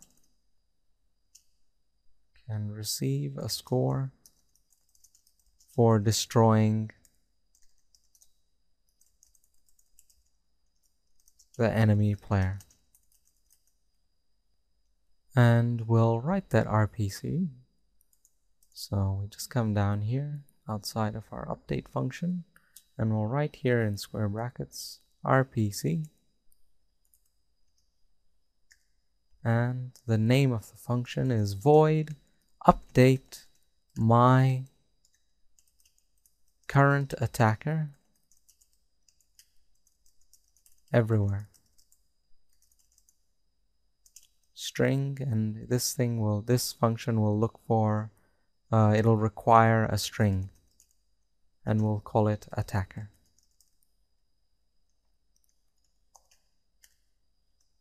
And it'll simply run one easy line of code, which is my attacker is equal to attacker. So we have my attacker up here in our variables list. So what'll happen is that in the attacking player's computer, when they're applying that damage, they'll then send out this RPC to update the attacker of this player across the network. And all it'll do is for all the other instances of this player, of this script, it'll simply just set that variable up here, my attacker, to equal the supplied attacker. So this will be important for scoring, and it'll ensure that only this attacking player gets a score. So we can now write out the RPC, network view.rpc. As usual, the name of our RPC, update my attacker everywhere. And then bring it down to the next line. So who it's to. So RPC mode dot others and my attacker. So we don't need to buffer this one, and we know that we're the attacker. If this is running on our game and we're running the script, we know that we're the attacker. It's just the other players existing that need to know who the attacker is. Okay, so that's that bit of functionality added. Let's save it. I'll just check in Unity so far that we don't have any error messages. Nope, this warning is fine. It's telling us something true. I mean, well, of course it's telling us something true, but it's just telling us that we're not making use of these variables yet, and that's correct, we aren't. Okay, so no major mistakes so far. And we then can go and check out what other functionality we need to add. Okay, so we need to update the enemy player's health across the network. That's right, because now that we've attacked that enemy player and their health has been deducted in our game, but now we need to tell every other game instance in our network that this player's, whoever the enemy is, their health has dropped, and it should be then dropped. And of course, if our player's health, so if a player's health falls below 0, then destroy them from the network. So that's the next bit of functionality we'll add. And by the way you see here, the way I've actually broken the script up into functionality, this is actually how I try and design my scripts as well from in the beginning. So when I was originally making the script, I have to, since it's a bit, some of the scripts are a bit, well, seemingly complex in that they interact with other scripts. So it becomes important to actually plan out, have a rough plan of how that script will work and interact. And I actually do that. I might draw a little diagram or sketches and type this sort of thing or write it actually. I mostly do it by hand when I'm just doing a rough design anyway. So anyway, I'll jump back to the script and continue typing. So next, I'll type in another comment. We need to send out another RPC to deduct this player's health across the network. So this comment is send out an RPC so that this player's health is reduced across the network. And to achieve that, we need to write an RPC to do that, and it's a simple one as well. So once again, down here after update, let's type up a new RPC. So RPC, and this one is called void update my current health everywhere. So my current health everywhere, and this is expecting a float, this function. So float health is what I'll just call it. And within that function, once again, just one line. So my health is equal to the supplied health, and that's it. So this script on all the other game instances, which is attached to the player who's been attacked, it'll receive this RPC saying that this is the supplied health, and the variable my health needs to be set to whatever has been supplied. And that's how we are effectively deducting the player's health across the network. And later on, when we have a player health bar and a HUD display showing the player health, you'll be able to see and visualize that much more easily. So I'll save what we've done so far. Okay, so we've done that. We've carried out the hit detection. We've updated the attacker across the network. Oh, and we need to write the RPC before I forget. So network view.rpc, and the name of the RPC, which is update my current health everywhere. So I'll copy that, paste that here, and in the next line I'll say rpc mode.others.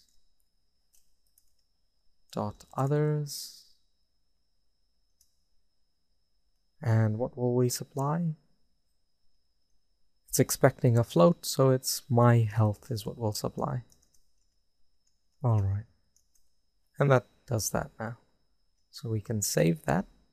And we need to set. So you see here, if I was just attacked is true.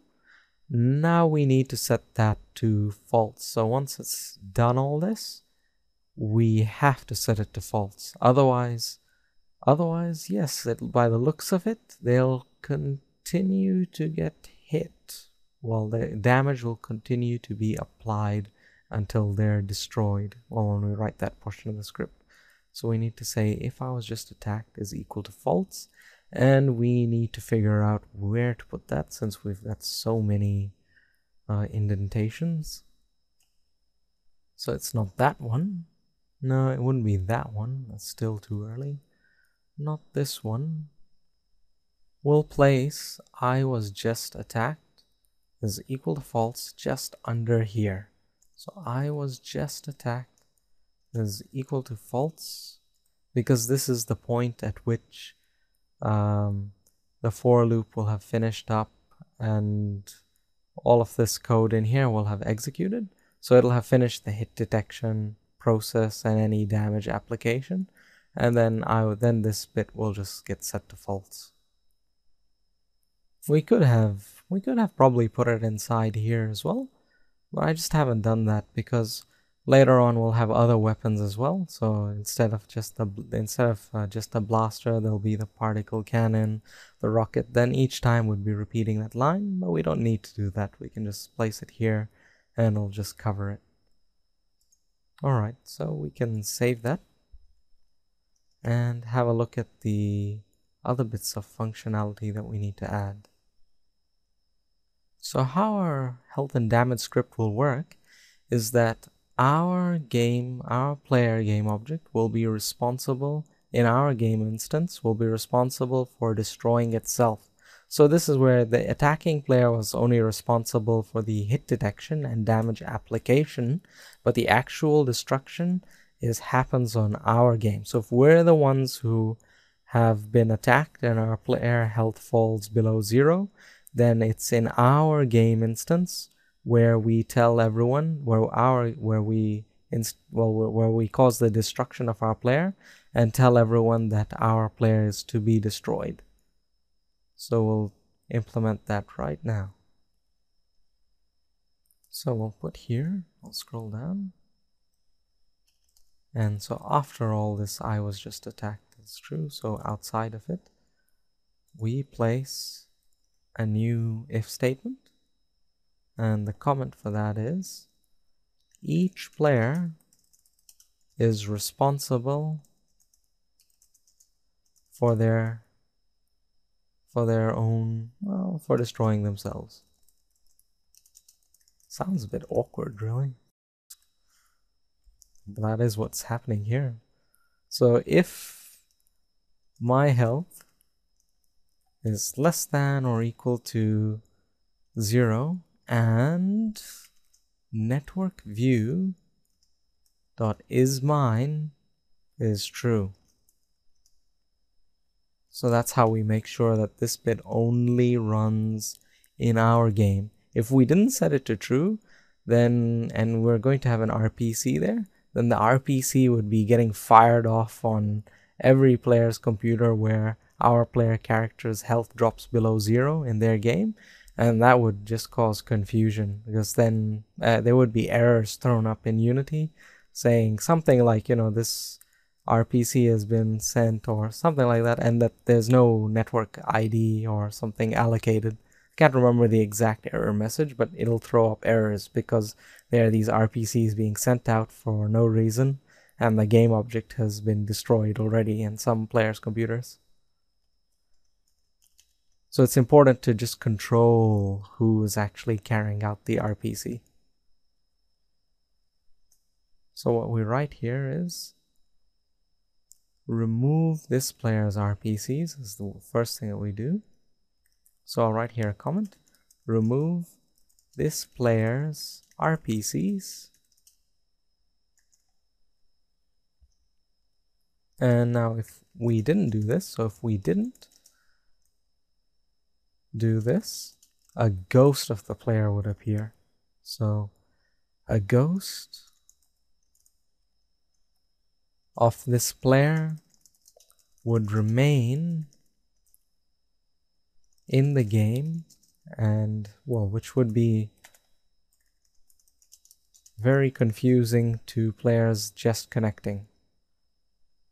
So very confusing to players just connecting. So yeah, if we didn't get rid of the RPCs, then when this player is destroyed, they won't get destroyed. I mean, they'll be destroyed in all the existing players' games, but a new player coming in will see them there, but they won't be moving or anything. They'll just be there, they can shoot at them and nothing will happen, and it's quite awkward. So we do network dot remove RPCs, and whose RPCs? Ours, network. So network dot player. Okay, and then the next thing is we need to destroy our player across the network. So it's send out, so as a comment, send out an RPC to destroy our player across the network. And what does this RPC look like? It's another simple RPC.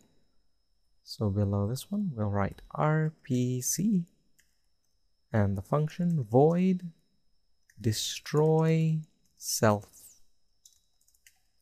And within that, I will type destroy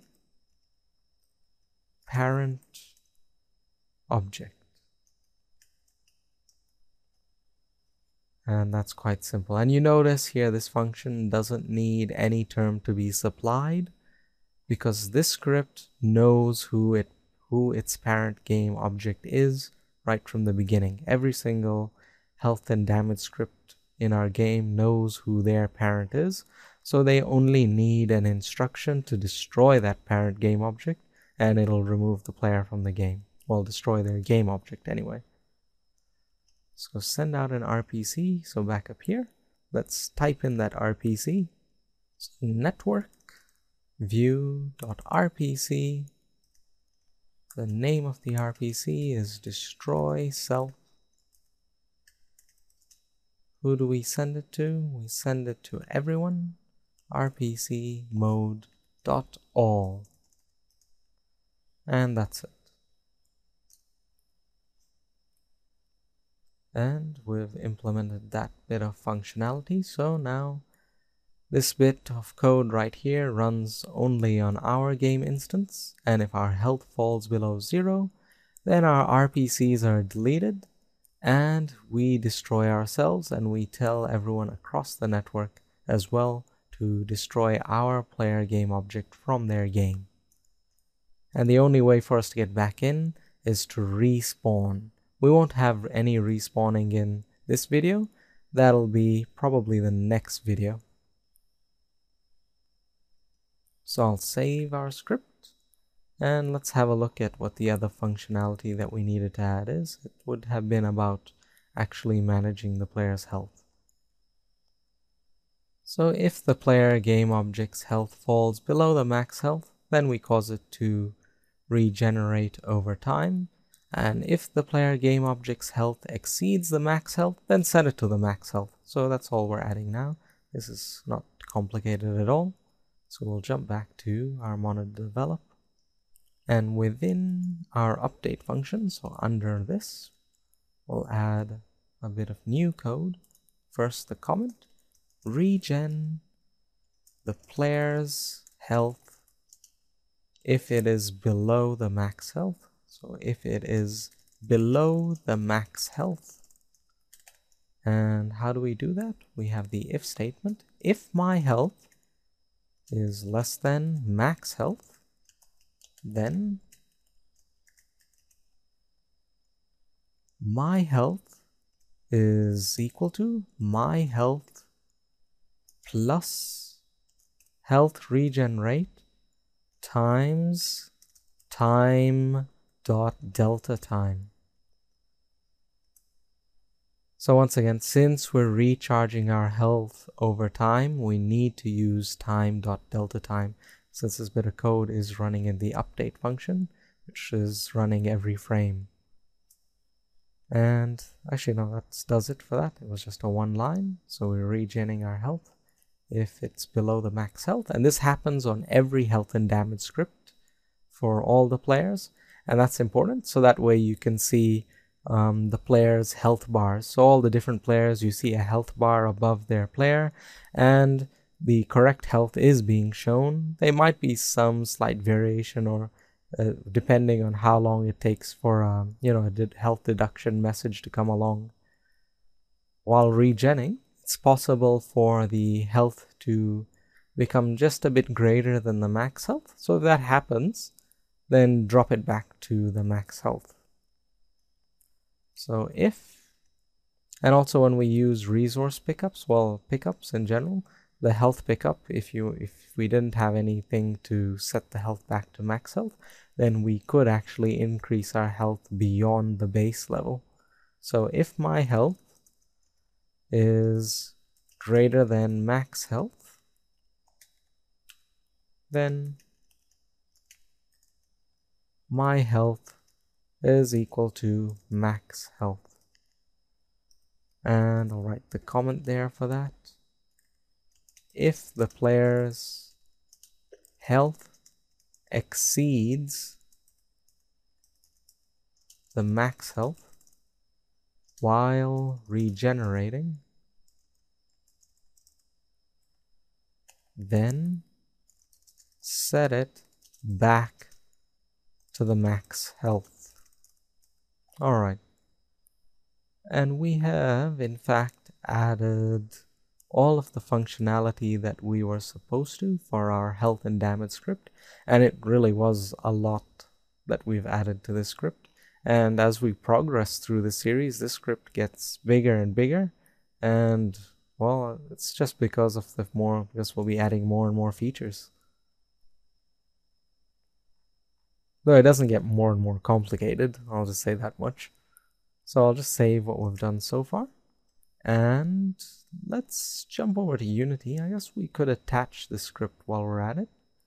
We'll jump over to Unity. There are no warning messages, no error messages. Now to the trigger game object, we will add the script now. So component, scripts, health and damage. And we will also add component miscellaneous network view. Just remember, this script is attached to the trigger game object, and this script is using RPCs and using that line if network view, well, network view.isMine is true, so it needs a network view as well. So we turn it off, synchronization, and observe to none. And we'll do the same thing for the blue player's trigger. So we go over to that. Component, scripts, health and damage, and component miscellaneous network view. And once again, turn off synchronization and set the observed property to none. And we'll save what we've done. And we can probably go to the next step now, which I believe is to edit it would be to edit the blaster script and the fire blaster script. So at the moment, we've written all this code, but nothing is going to happen. Our health and damage script is just sitting there at the moment attached, but there's no way for it at the moment for this I was just attacked to be set to something, or for the attacker to be placed here, or to be told that it was hit by a blaster, because we need to edit our blaster script and our fire blaster script to take that into consideration. So we'll move on now. So we've moved on to our last step now, which is to edit the blaster script and the fire blaster script for hit detection. Okay, we open up our fire blaster script in MonoDevelop, and we're going to make quite a few changes to it. So I'll go over the functionality that we're about to edit in this script. So for the Fire Blaster script, we're going to edit its functionality so that it has to determine what team the player is on by checking the spawn manager. It would also be possible to check by checking the parent game object itself, well, the player game object that the Fire Blaster script is attached to, because that it would have a tag identifying the team, but I've decided to go with accessing the spawn manager. Then after that, we change the spawn projectile RPC so that it requires a string, the player's name and their team, and we supply this info to the blaster script of the instantiated projectile. And then we just simply update we change the way that spawn projectile RPC, how we use it in the update function, so that it actually does supply the player's name and team. So we'll add 2 new variables. So these are used in determining which team the player is on, and they are private bool I am on the red team, and it's equal to false, and private bool I am on the blue team is also equal to false. Then within our start function, we'll add a bit more code.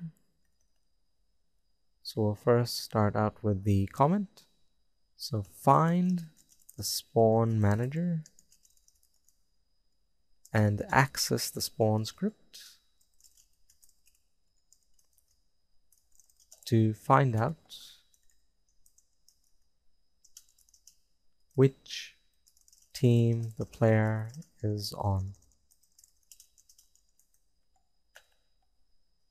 So I can just edit up here. Let me just check. Yes, so I need to say here, this script, well, it's for my own reference, this script accesses the spawn script. And I'll just jump over to the spawn script and say this script is accessed by the Fire Blaster script, by the Fire Blaster script in determining which team the player is on. So I'll always try and remember to do that to update the summary when we start referencing, when we start accessing other scripts. So that way it makes it much easier to trace how a script functions. Okay, so back in our Fire Blaster script, we'll now continue filling out that start function. So we said find the spawn manager and access the spawn script to find out which team the player is on. So game object spawn manager, this variable, that's what I'll just call it, is equal to game object dot find spawn manager. So the name of that game object, spawn manager, which is back in our hierarchy panel.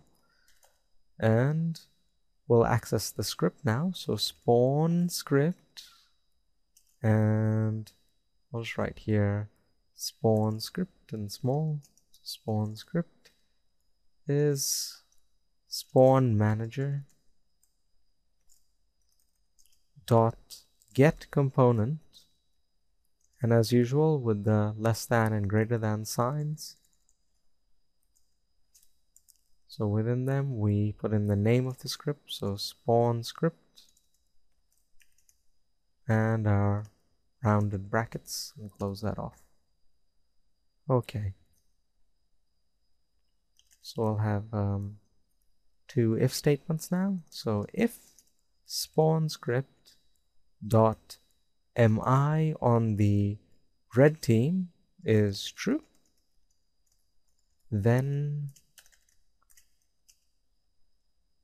I am on the red team, so that boolean here, I am on the red team, is equal to true. And the other if statement, if spawn script dot am I on the blue team is true, then I am on the blue team is going to also become true. And I'll save that. So we've just sorted out that first bit of functionality, which is to just check what team the player is on. Now we'll go over to our RPC and we'll change that. So we'll add two more terms to it. One is a string, so that way our RPC, when it instantiates this blaster, it will then access the blaster script on the instantiated blaster projectile and supply it with the name of the player who has instantiated it and their team. And let's actually open up the blaster script. So I'll just open it up. And if you noticed here, I had put in here two variables that we weren't using that are used in hit detection, and they were public string team and public string my originator. So these are the two variables that will that'll get a piece of information from this RPC that we're about to update. So going back to the Fire Blaster script, we will add the two other parameters that are needed now. So the first one is a string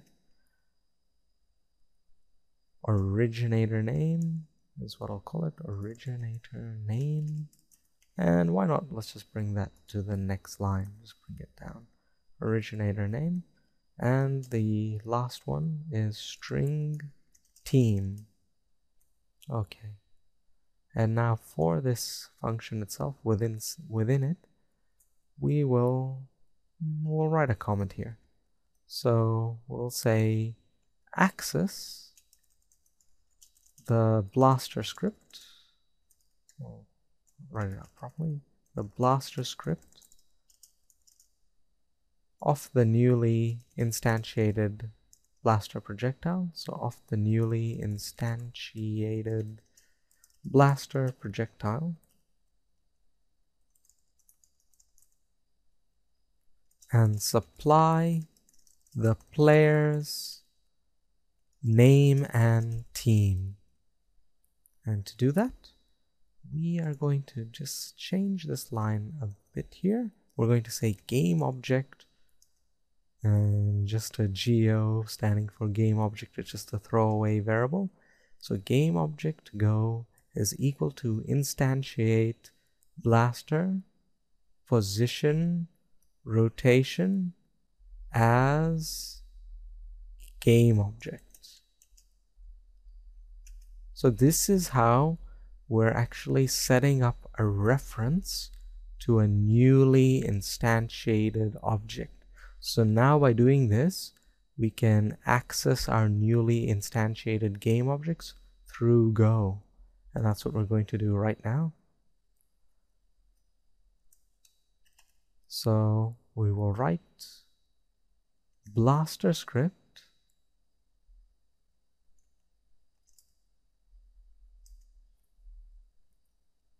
we'll name this variable bscript is equal to go dot get component, and within the less than and greater than signs, blaster script, the name of the script to access, and of course our round brackets, and close that off. And now that we've got a reference to it, we will access it now. So we'll say bscript dot my originator is equal to originator name, and bscript dot team is equal to team. So that's it. We've now we'll have to change that RPC there as well in the update function, but what this newly edited RPC is going to do is that it'll when the blaster projectile is being instantiated, we have a reference to it, we access the blaster script on that newly instantiated blaster projectile, and within that script we tell it who originated it, so it's the player who fired it, and what team they belong to. So now our projectile has a team, and so when we come to editing the blaster script, it'll be able to apply, well, tell the health and damage script, well, that so and so player, if it was of an opposing team, that I was just attacked is equal to true. So we'll come to that. So now back in our update function, we do need to change this. So we need to say in our comments that also make it team specific.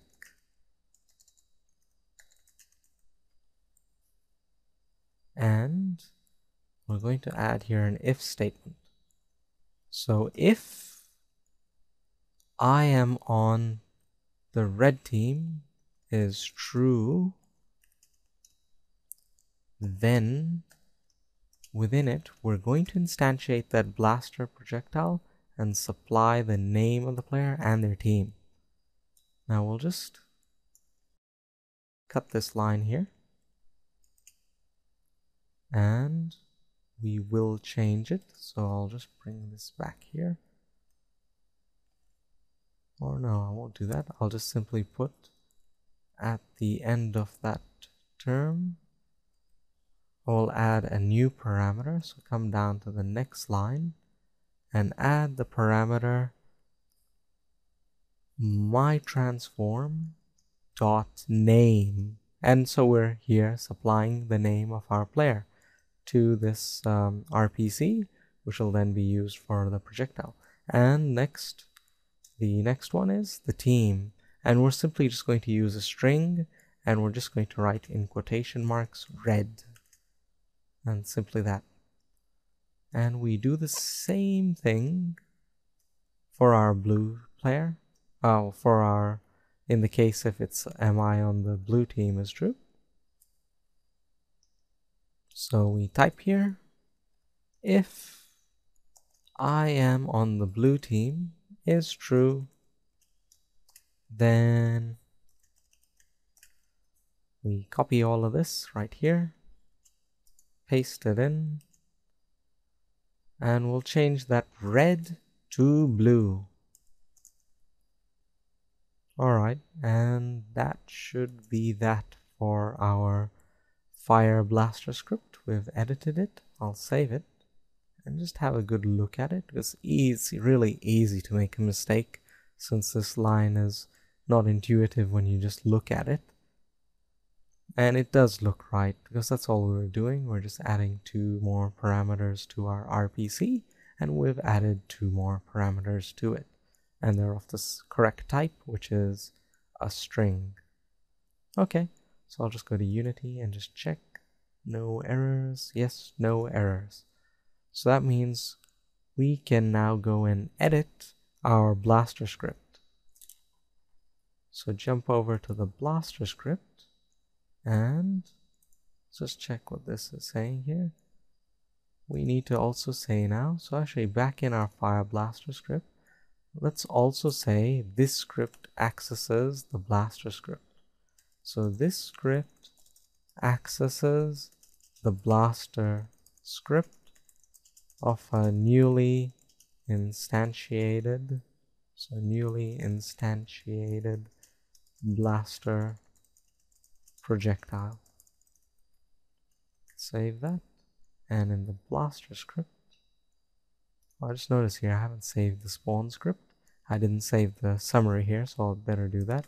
So I'll save that, and the star disappeared. Now in the Blaster script, I'll say this script is accessed by the Fire Blaster script.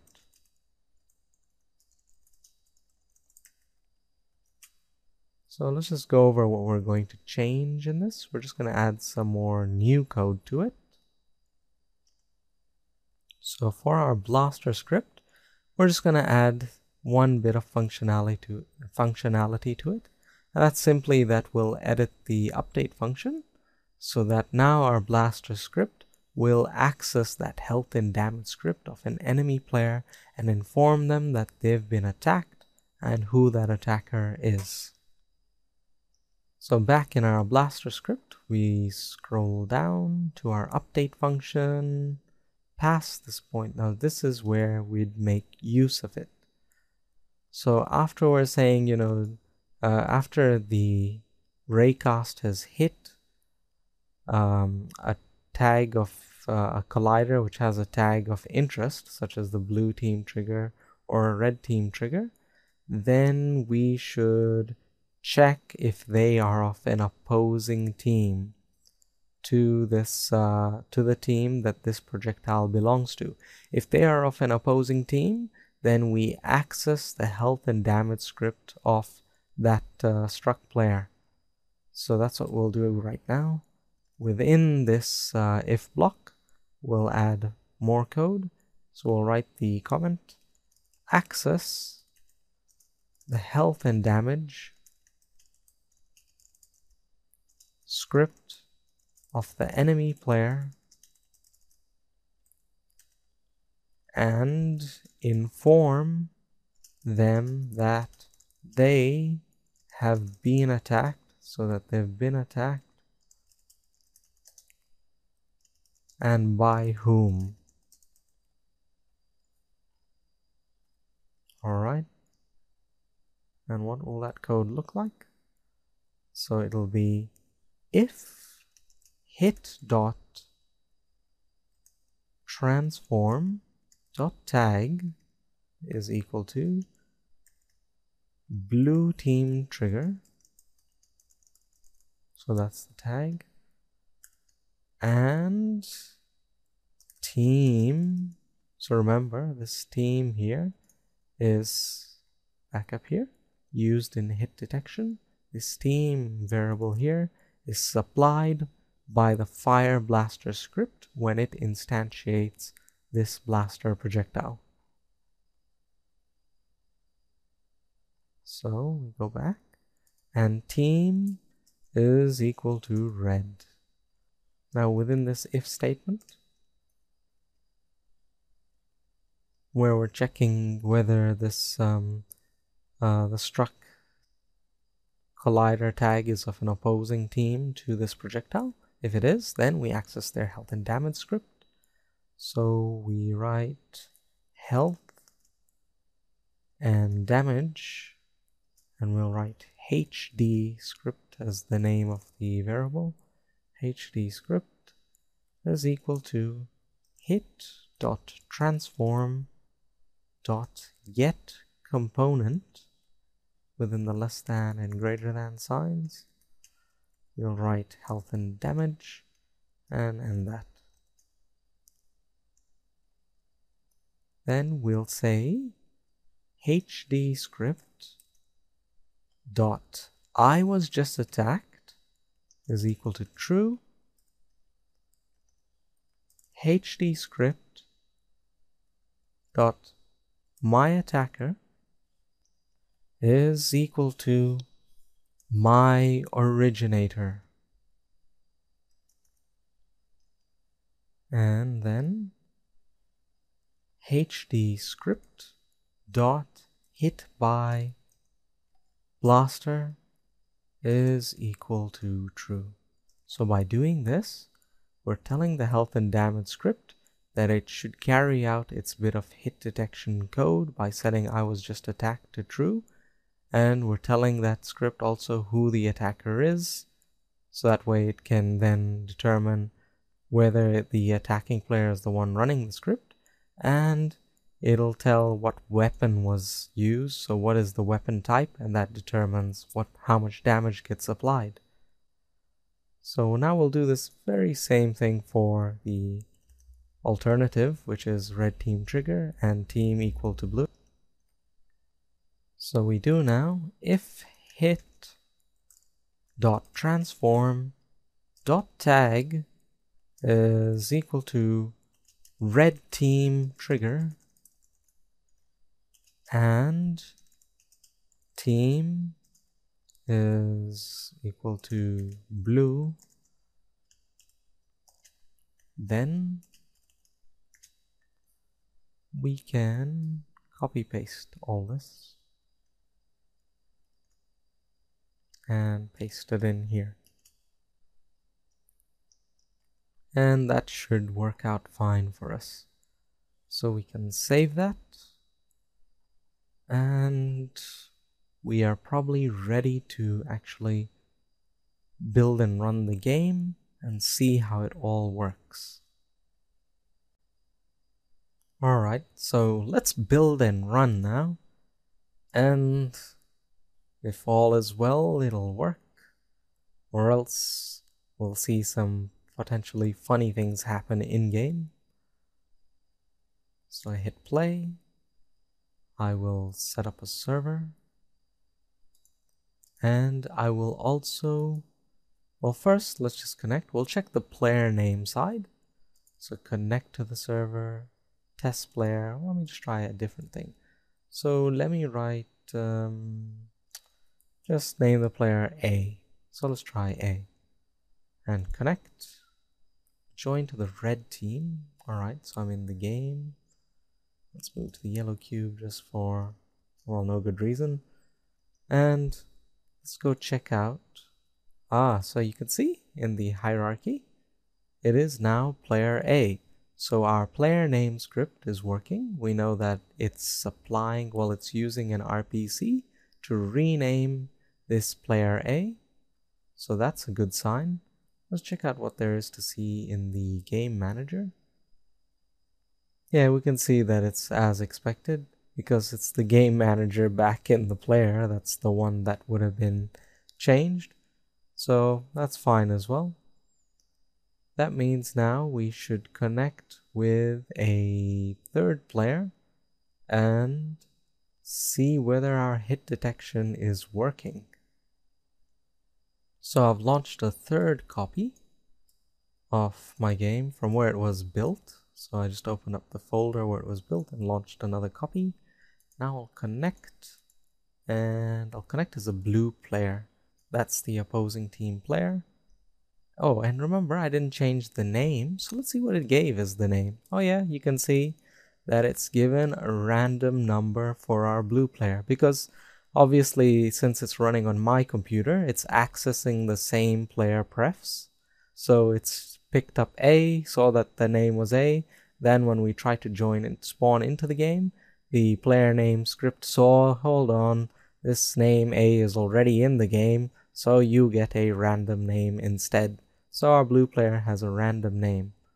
Let's have a look at our trigger game object. What do we see there?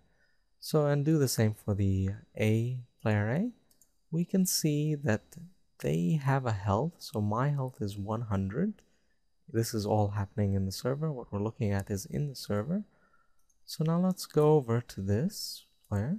And, well, we don't have a crosshair yet, so aiming is not so easy. And I think I missed. Alright, so I just hit the red player. I saw it hit. So let's go over and see. And yes, you can see that the red player's health has definitely dropped.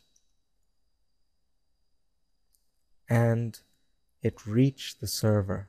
The RPC to deduct the player's health has reached the server. So that is a very good sign. It's telling us that our script is working. Now let's try with the other player. Let's see what happens now with our red player. Let's retaliate. Shoot maybe twice, thrice. Yeah, because it only takes off 30 points. So they must have around 20 or below. So let's go to our blue player. And we can see that their health is very low. It's at 25. And we can see it, by the way, regenerating over time, just like we'd designed it to do so. And you saw there that when the red player's health had reached 100, it just became 100.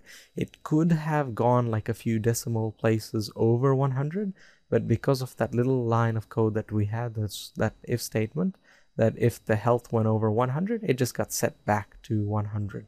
To the max health. Okay, so that's good. Now let's have a look at what happens when we continue to shoot. So if I move it to the side, it might be easier to see. I'll look at player A. They're the red player. Their health is currently 100, so we can that way watch the my health. So let's shoot. Their player health drops. It drops some more. It drops yet again, and I expect the player to disappear on this next shot. And precisely, they're destroyed. And you can see that on the server, they're gone. Now back in their game, yes, there's no respawn yet because we have to set up a respawn system so that our player can respawn back into the game. At the moment, their only option is to disconnect, which is not a very good option, but it's there. I mean, I guess you could say this game is, the moment you get destroyed, you've lost. Maybe that's the kind of game it is at the moment. But anyhow, so we can see that our scripts are working. So let's go over, since we did a whole lot in this video, let's just do a bit of a recap of all that we had done. So the first thing that we had done was that we had written that player data class script, and we used that script in the player, well, we used it to set up a new type, you could say, a new type which has 4 other variables in it. And our player database, in that we had a player list that made use of the player data class and that ability to store 4 or more, whatever number of pieces of information in a single index in the list, which is very powerful for us. Then we wrote that player name script, and it's because of that script that we could see the name of the player in the hierarchy panel. Later on, we need to have a player label above the player's head so that we can see them anywhere in the game. We can see who that is. Then we went and set up our hit detection system and our health and damage system. We had set up our players. We had added colliders to them. We turned them to is trigger, is true. We added a new tag as well, so that we could, so that our projectile could recognize the tag.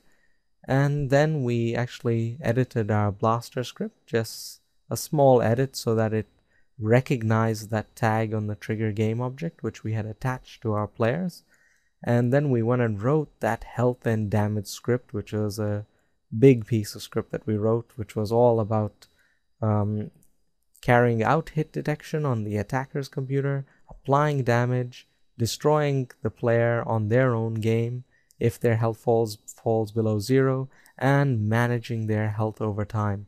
Then we went ahead and edited the blaster script and the fire blaster script so that it would work, and so that the blaster projectile would belong to a team and know who had originated it, so that it could then tell the health and damage script who was the attacker, and if it's struck a player of an opposing team to itself, then they should have damage applied to them. So it would have set I was just attacked to true. So that's just a really quick summary of what we had done in this video. And I guess, as you can see, we really did accomplish a lot. And if you followed along and had few errors, then you've really done well. I wouldn't be surprised if you had made a lot of errors in this video, since there was a lot of, you could say, code trying to reference other code. And we're going to go on this, we're going to go along with this trend for quite a bit more. The next, up till video 10, we'll be making, there'll be big videos. These are long videos until video 10 approximately. That's because we're implementing all the essential features that for our game, well, our prototype game needs. So for example, in the future videos, in the next video, we have to add the respawn, a bit of code. So we have to have a respawn system. Then later on, we have, a combat window, communication window, and player label, crosshair, HUD, and all those sorts of things. So we'll get to them.